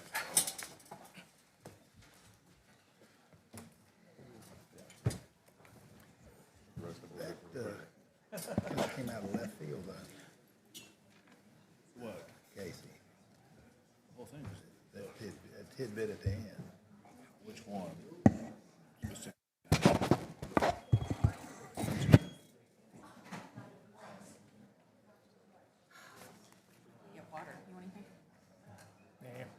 Get some snacks.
Thank you again for your patience. I believe we're back together here. We'll continue with the consent agenda.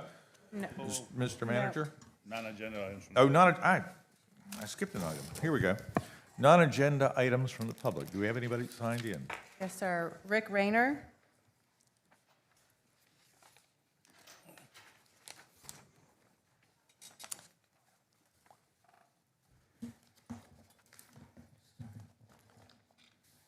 Morning, Mr. Mayor and City Council. Good morning.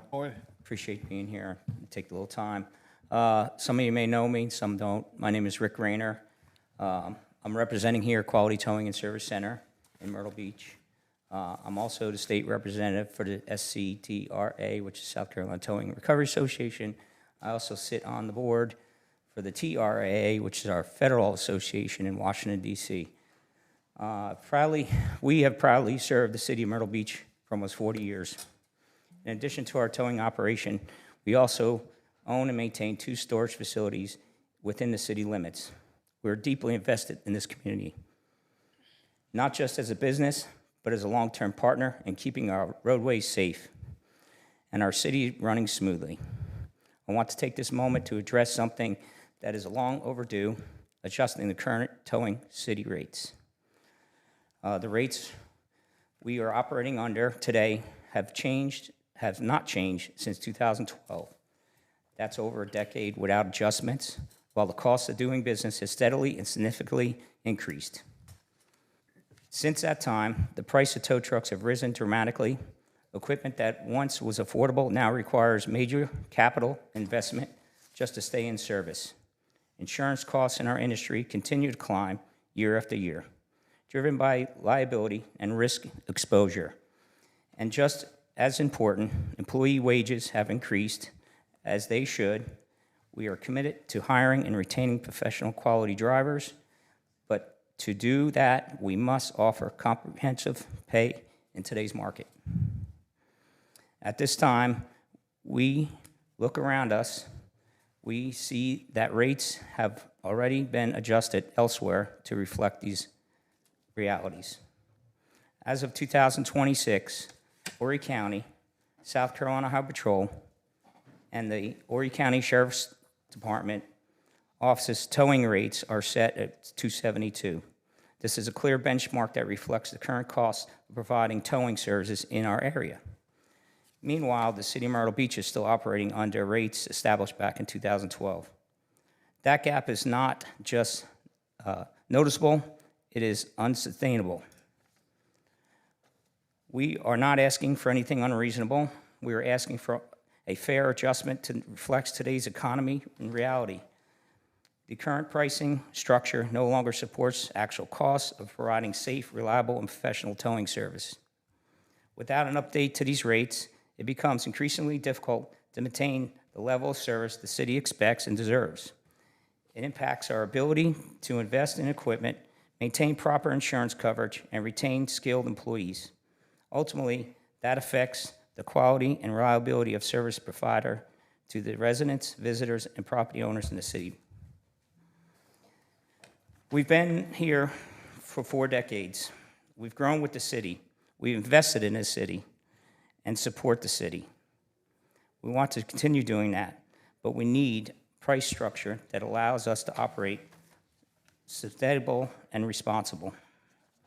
I ask the city to review and update the towing rates to reflect today's costs and ensure that a business like ours can continue serving Myrtle Beach at the level it deserves. Thank you for your time and consideration. Thank you, Rick. We did talk about this at the workshop, I think, last week. Last week, so it is coming to council with an update on the rates and some improved signage for the public's benefit as well. So this is on our radar and should have addressed it sooner than Yes. 2012. I'm the first generation, so I'm starting to turn over to the second generation. Yes. So they look forward to continuing serving city. But this may be on the next agenda, Fox? Soon. I don't know about the next agenda, but it'll be what's the 14th, 15th? Next 2 agendas? So, yeah, it is coming back. We're aware of the need to do this. Yeah. So thank you. I'll keep you updated on it. Okay. Thank you, Thanks so Council. much, Rick. Let me ask you one question. Yes. In your mind, what would be a reasonable increase? Well, the South Carolina Highway Patrol has done a lot of research, and with our organization in South Carolina Association, we've been along and followed with them and been at several meetings at how they come to that conclusion. So they've done and pulled figures from around the state, and they go on an average. And what they've been doing is giving us a 3% raise every year to sustain the rising cost of trucks and insurance and things of that sort. We just made a big investment last year. I know you all did with your $2 million fire trucks. We also invested $900,000 in a heavy wrecker. So the heavy wrecker, 2 Totos, $2 million. We hold $4 million insurance to cover what cost. Thank you. Just out of. Thanks, Rick. Thank you, Michael. Would it be possible, I know we had some rates when we talked about it during the workshop for Horry County, Conway, North Myrtle Beach, the Highway Patrol. I'd be curious to see what other cities across South Carolina are charging, if we can get a kind of a snapshot of where we are. I do have a copy. I can give you all of the rates around here.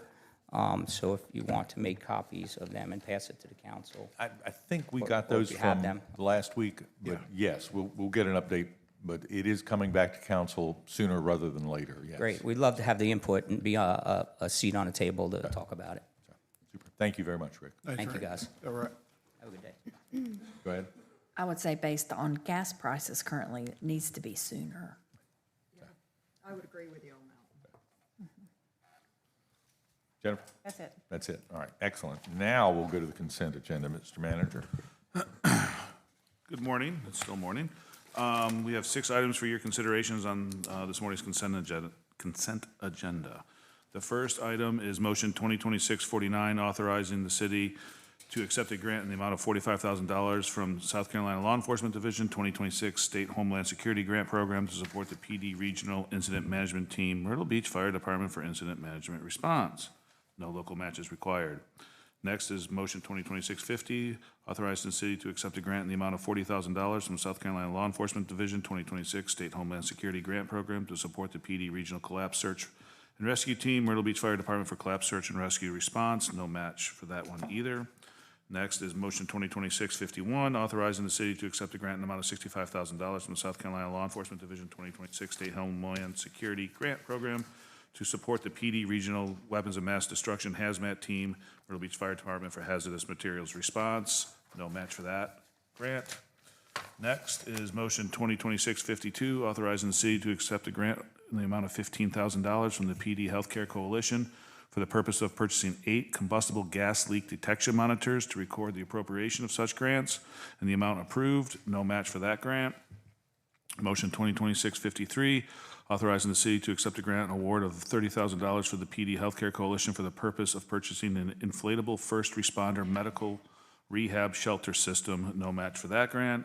And then finally is motion 2026-54, authorizing the city to apply and accept if awarded a grant in the amount of $300,000 from the Bureau of Justice Assistance. I believe that should be FY26. It says FY25.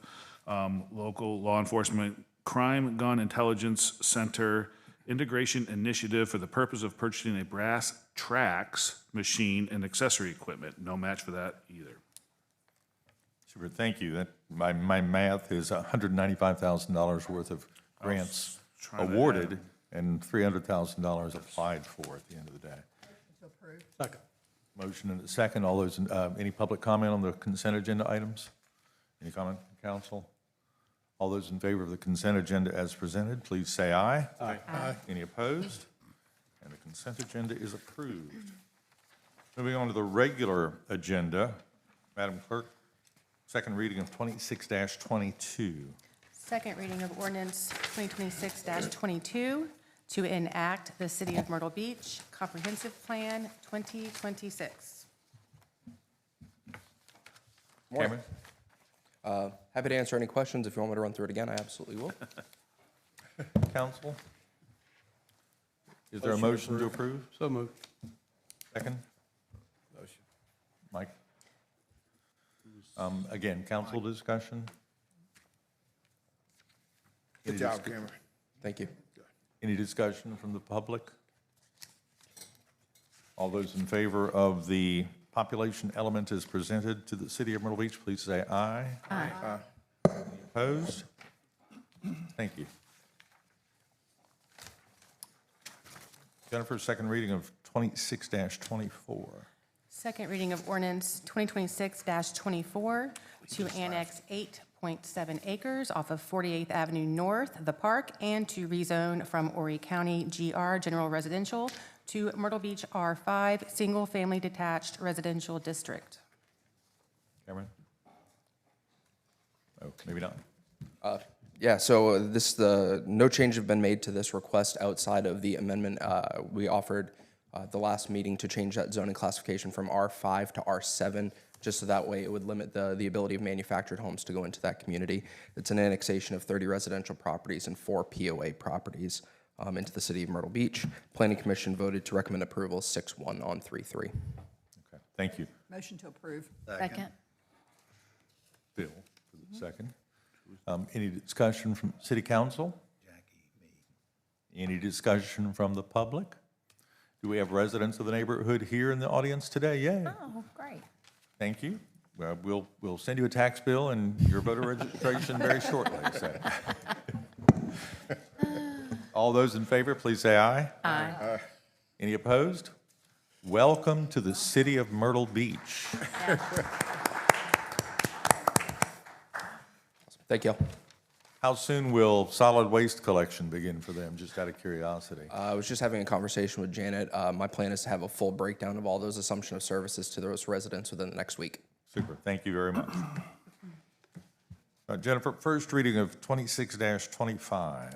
First reading of ordinance 2026-25 to amend Chapter 15, Planning and Development, Article 3, Alley Relocation and Consolidation Policy, Section 15-41, to update general considerations influencing alley abandonment and relocation. This is something we've talked about over a couple of meetings now. The alleyway relocation policy is pushing 4 decades old at this stage. We've moved a bunch of alleyways on the ocean front and have largely run out of alleyways to move. As I mentioned at the last discussion, we consolidated 5 to create Plyler Park at the end of Mr. Joe White Avenue at one point. We've received opportunities to consolidate other lands in favor of the city's ultimate use and the residents' ultimate benefit. This policy change updates the alleyway I'm not sure moval's a word, relocation policy so that it reflects current conditions.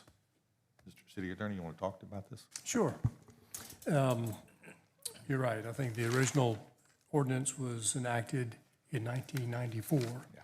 Since then, there is more or less oceanfront property for developers to acquire to then use to offer to the city as replacement property. But in light of the increasing scarcity of oceanfront property and the increasing difficulty that developers will have acquiring that property to offer to the city as replacement property, we've prepared an amendment to Section 15-41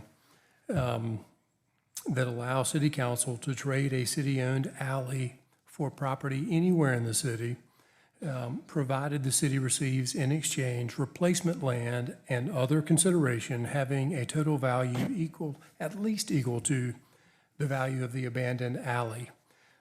There is still a preference in the ordinance as amended, still a preference for replacing an oceanfront alley with oceanfront land. However, the amendment allows that if City Council determines that no similar oceanfront land is reasonably available, City Council then can accept non-oceanfront. Not reasonably available. If it's no longer or not reasonably available, City Council can accept other property and other consideration. If the value of the replacement land is less than the value of the city's alley, the person seeking abandonment must provide other consideration to make up the difference. That other consideration perhaps could be additional property, or it could be a cash component to that to make up the difference.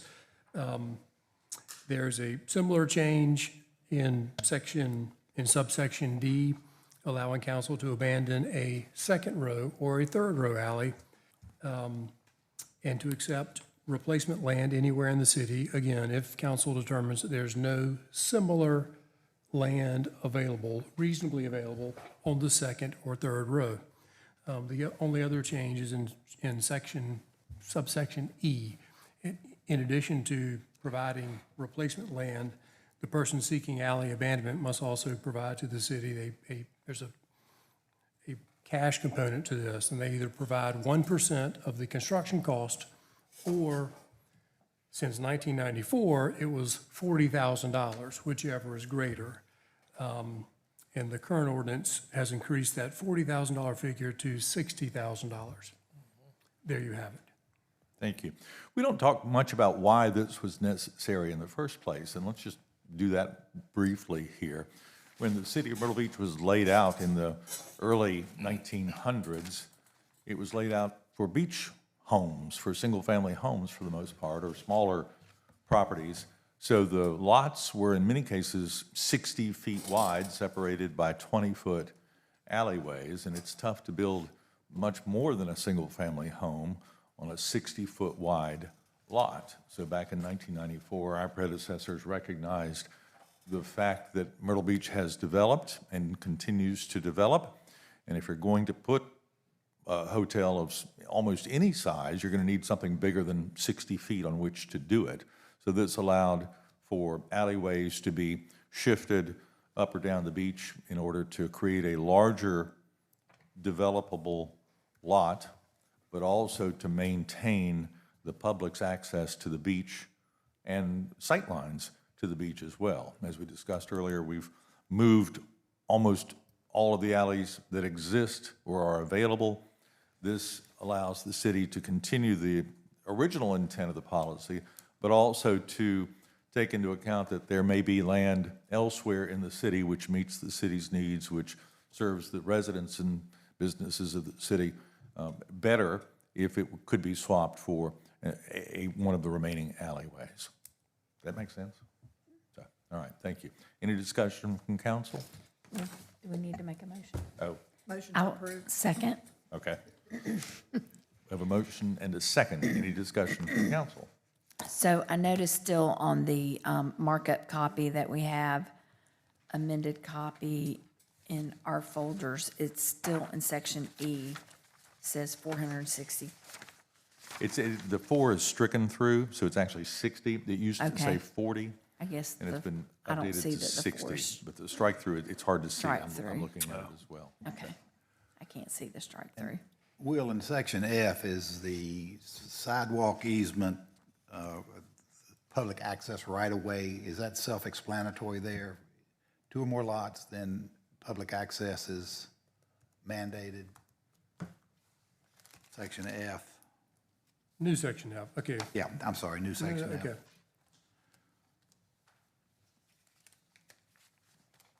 And what spurs the question is access to the natural resource. Hang on one second. And your question, Dr. Render? Does this speak clearly to access for the public? I think that it does. When 2 or more lots are combined, the developer of that project, I think the way I read this, must provide an alley for public access. And that's the way I read it. I just want to make Right. sure the public has access to Easement. our most precious natural resource. And you can think on that, and if there's a question next time, we can go there. If not, I'm good. Okay. Any comments from the public? No comments from the public. All those in favor of this amendment to the alleyway swap ordinance, please say aye. Aye. Any opposed?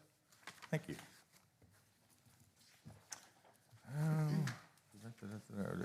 Jennifer, ordinance 26-26. First reading of ordinance 2026-26 to amend the 26th Avenue North PUD by removing a total of 9 parcels, PIN number 42411030228, 29, 30, and 424-1103-0547, 48, 49, 424-1101, let me start over. 424-1101-0004, and 424-1104-0001. In order to create the new 27th Avenue North Hotel PUD. Morning. I know Charlie Giroux will be a hard one to follow on this one, but I'll do my best here. So the first, these two next items are inextricably linked together. The first is to remove 9 pieces of property from the previous 26th Avenue North PUD to facilitate the development of the 27th.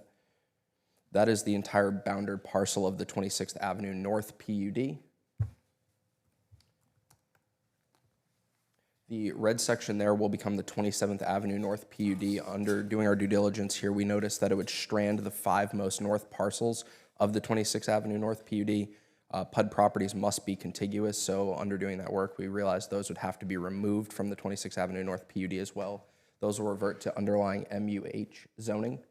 That would go to yellow, just like the parcels next to it. That's the finding of fact from Planning Commission. The important note here is that the properties listed to go back to MUH were linked to any development with the CDIP property previously, so removing those 5 properties won't injure the remaining 26th Avenue North PUD in any way. Those can be removed without causing harm, so I'm happy to answer any questions.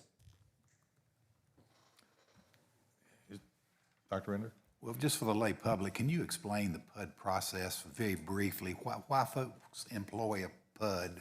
What advantages does it give? What does it surrender? Sure. So the PUD process is essentially an area or a piece of property that's writing its own zoning code, generally due to the underlying zoning code that exists not meeting the needs of the development of that property.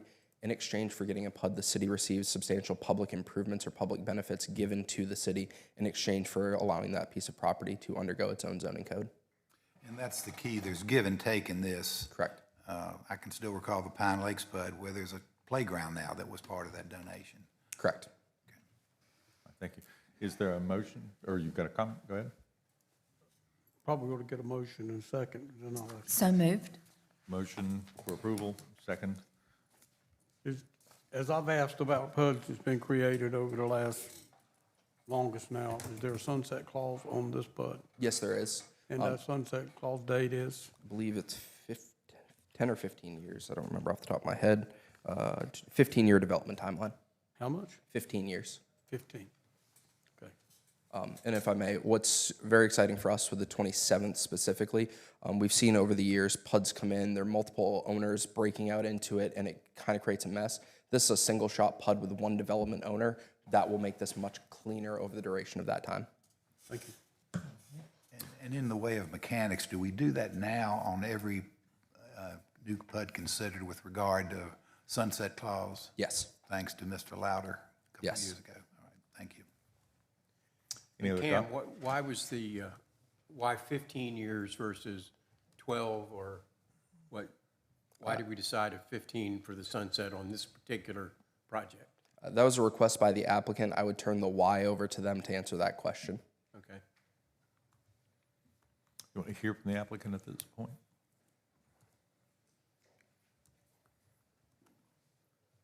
Yes, sir, Councilman McClure. Part of that was Drury has a set number of projects that go in slots for development all over the country.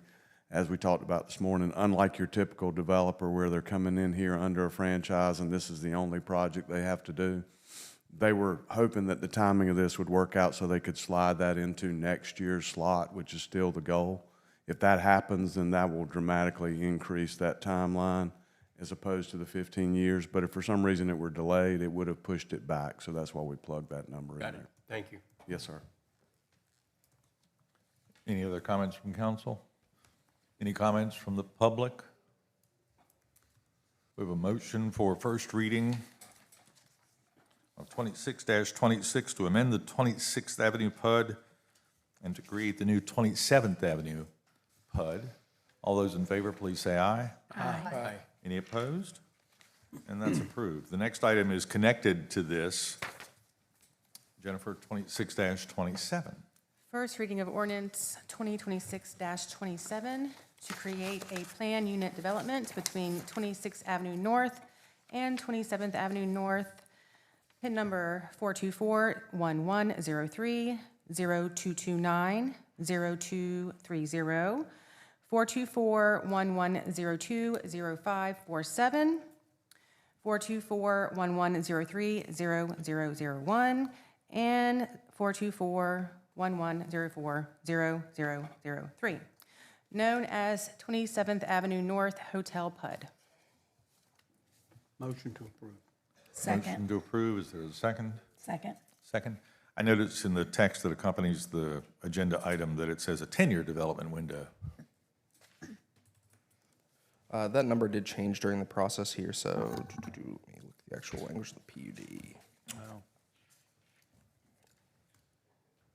It is 10 years, so the front page of my staff report is incorrect. It is a 10-year window. As opposed to the 15 that we Correct. just talked about? Okay, Correct, so yes. it is a 10-year window? It's 10 year. Okay.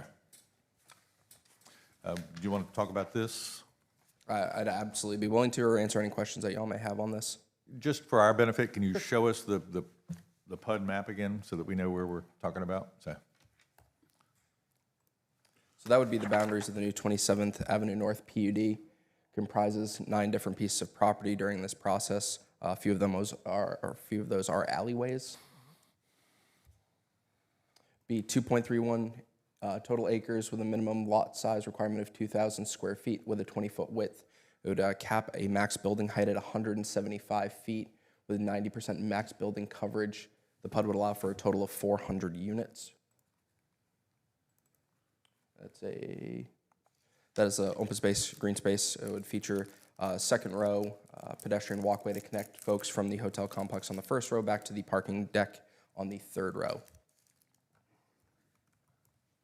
As part of public improvements, they've slated 30-foot alleyway improvements to the south, 20-foot alleyway improvements to the north, 10-foot sidewalks, and 4-foot landscaping verging on Ocean Boulevard, maintaining of the 20-foot drive aisle, and pedestrian improvement installations, among other things that are listed in the actual text of the PUD, including some considerations for property and financial contributions. And just a general circulation map. And then just a site rendering for the property. the text again that accompanies the agenda items lists some of the property exchanges as fait accompli. I'm not sure that they are at this point. We just updated the alleyway swap ordinance. Where will the property transfers come back to city council at some point? Or are we approving those as part of this agreement? They will come back to you. There's a number of mechanical steps that have to happen as a part of the old alleyway swap and the new alleyway swap.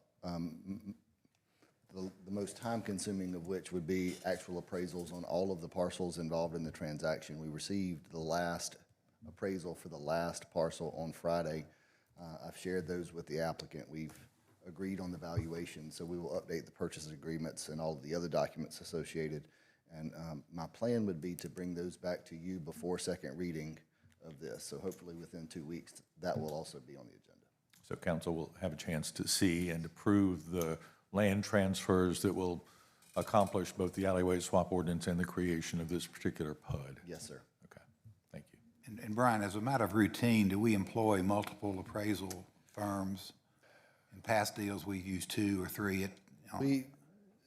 We use multiple appraisers. We use the same appraiser on all of these just so that we get similar valuations and similar philosophies in valuation. So, Well, there are pluses and minuses to that. Just that's a personal, All right, any other comments from council?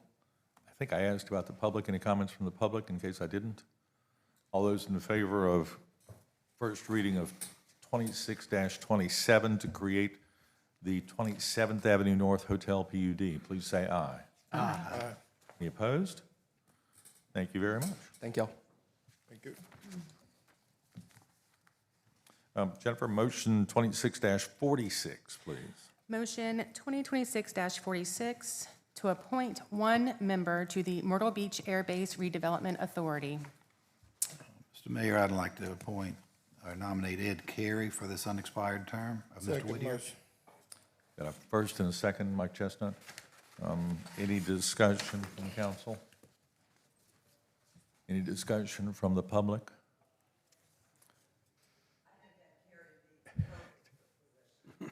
All those in favor of Ed Carey as the next member of the Myrtle Beach Air Force Base Air Base Redevelopment Authority, please say aye. Aye.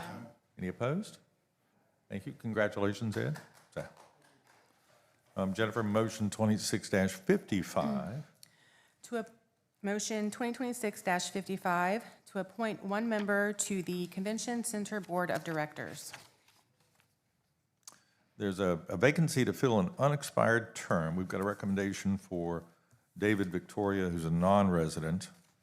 The term expires later this year when Mr. Victoria would be eligible for reappointment. So this is basically a 2.5-month appointment, a 3-month appointment.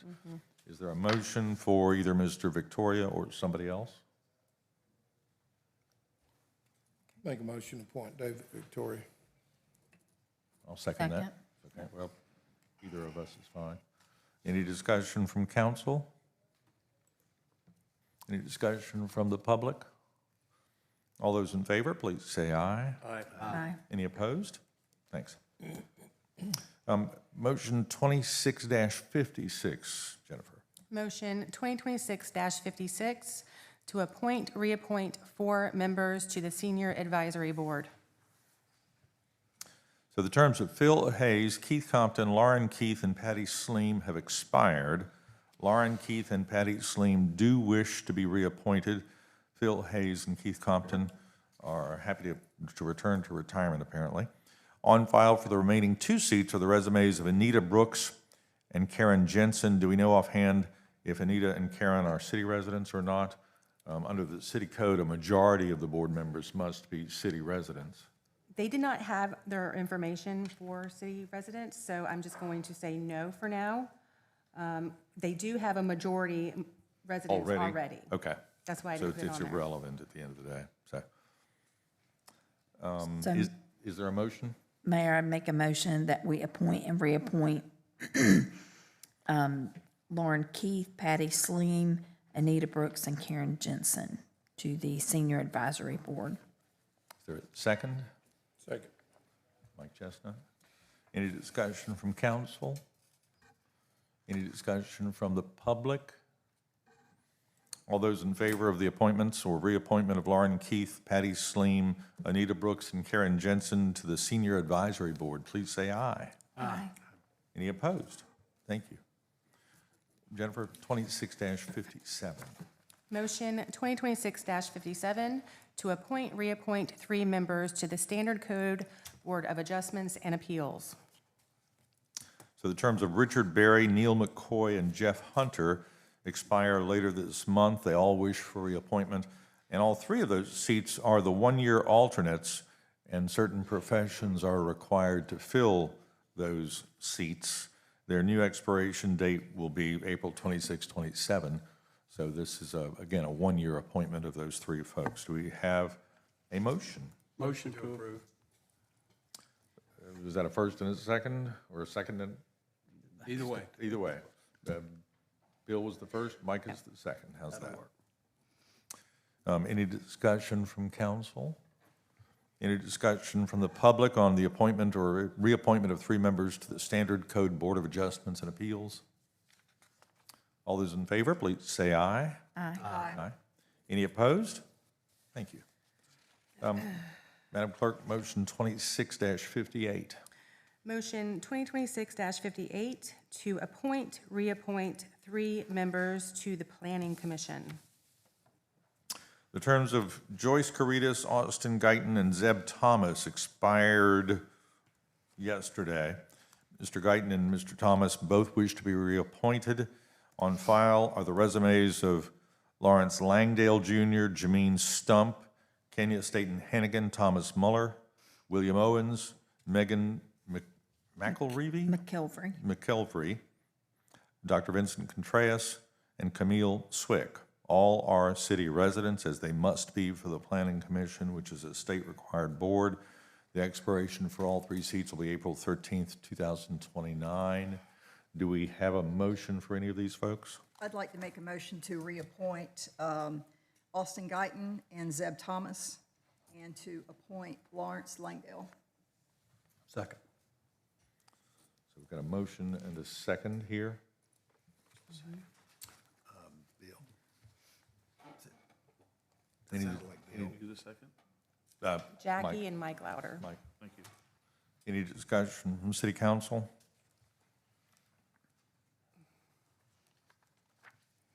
So we have a motion. Any discussion from the public? We have a motion to reappoint Austin Guyton and Zeb Thomas and to appoint Lawrence Langdale Jr. to the Planning Commission. All those in favor, please say aye. Aye. Any opposed? That carried. We have vehicles which have been declared abandoned or derelict, or we're about to declare them abandoned or derelict. Jennifer? Motion 2026-59 to declare certain vehicles abandoned or derelict pursuant to the authority of Article 41 of Title 56, South Carolina Code of Laws, 2001. These are vehicles that are on private property that we've tagged. They've received a period of time by which the property owner can satisfy the requirements of city and state law, and at this point, they have not done that. Are there any owners of these vehicles in the audience today? Motion to declare. Second. Motion and a second. Any discussion from council? Any discussion from the public? All those in favor of declaring these vehicles abandoned or derelict, please say aye. Aye. Any opposed? And that passes. Non-agenda items from the public. Has anybody decided they need to speak to us today? Communications from city boards, commission members. Communications from city council and the city manager, council. Mayor, I think about a month ago, when Jimmy Gray was here, not the last meeting, but several back, they specifically gave us an opportunity to partner with them on federal lobbyists. And so I don't know that we've done anything with that. think we And we've have. had a lot of conversations regarding federal grants and the need to have someone in Washington to pave a way for grant opportunities for us. And so I'd like to see if we can get our city administration to city manager to move on that and perhaps have that representation come and speak to us before we would make a Sounds good. decision. And a cost estimate of whatever our share of that Yeah. relationship would be. And you're talking about a partnership or hiring the same lobbyist? Any other council communications? I just want to give a kudos to the police department and our first responders this past weekend, or the past 2 weekends. Y'all have done a phenomenal job. Thank you very much. I saw the stats that come out and the activity that was on both weekends, and I'm like, wow, how'd they do it? So kudos, thumbs up. Appreciate it. And I would like to add to that, you see the social media stuff being posted. Let me say this here, if you get an opportunity to see the full video, you'll see a totally different story as to what took place.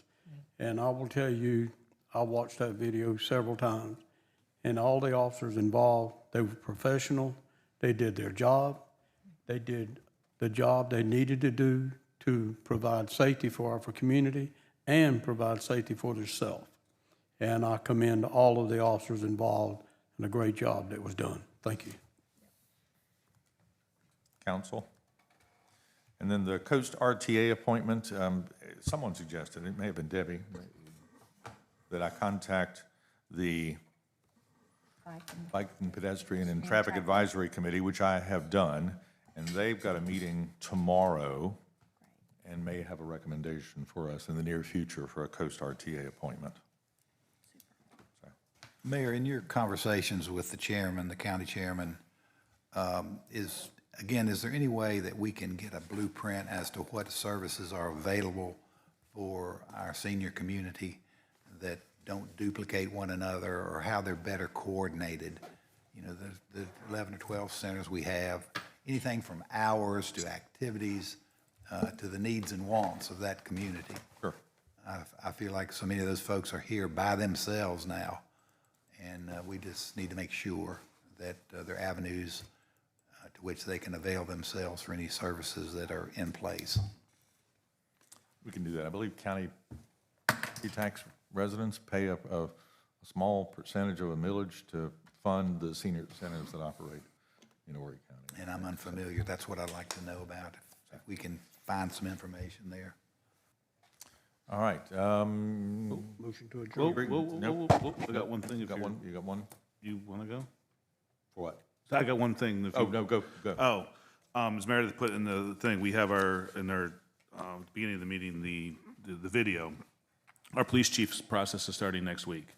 So as you put in there, next Monday, the 20th, at 11 a.m., they'll have a business meeting at the chamber scheduled, 6 p.m. at Mary C. Canty for the community. Next Tuesday, the 21st, it'll be 6 p.m. at the YMCA, Clara Chapin Epps. Next Wednesday, 6 p.m. at General Robert Reed for community input meetings. And everybody's invited to those. You can come to one or all three. And there will be a community-wide survey that will be released tonight at 5 o'clock. That will be out for about a month. So those will be coming out, and we'll be pushing those out starting this evening.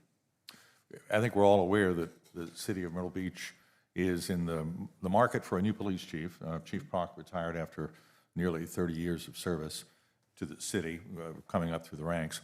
We've hired an outside professional firm who deals with the hiring of top law enforcement agencies to help coordinate this.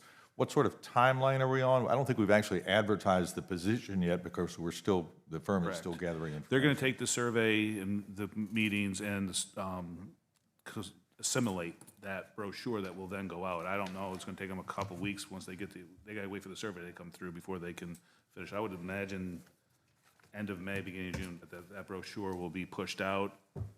And then an application 30 period. days after that, maybe. So it may be mid-late July, August before we have a new police chief? Probably, something like that, and then working out notices, and if that's the case, so it's going to be a little bit. Thank you. We have one request for an executive session, motion to go into executive session to receive legal advice regarding Freedom of Information Act compliance, and that would be City Council, and we would invite Will Bryan and Amy Newshafer. Is there a motion? We're thrilled to go hear from the city attorneys. No, second motion. I'll make the motion, you'll second it, how's that? Here we go. All those in favor of this executive session to receive legal advice regarding FOIA compliance, please say aye. Aye. Any opposed? Thank you. Thank you for being here today. We'll go into executive session. Can we do it here, or do you want to go in the back room? We'll go in the back room. How's that? We'll do it in the jury room. Thank you so much.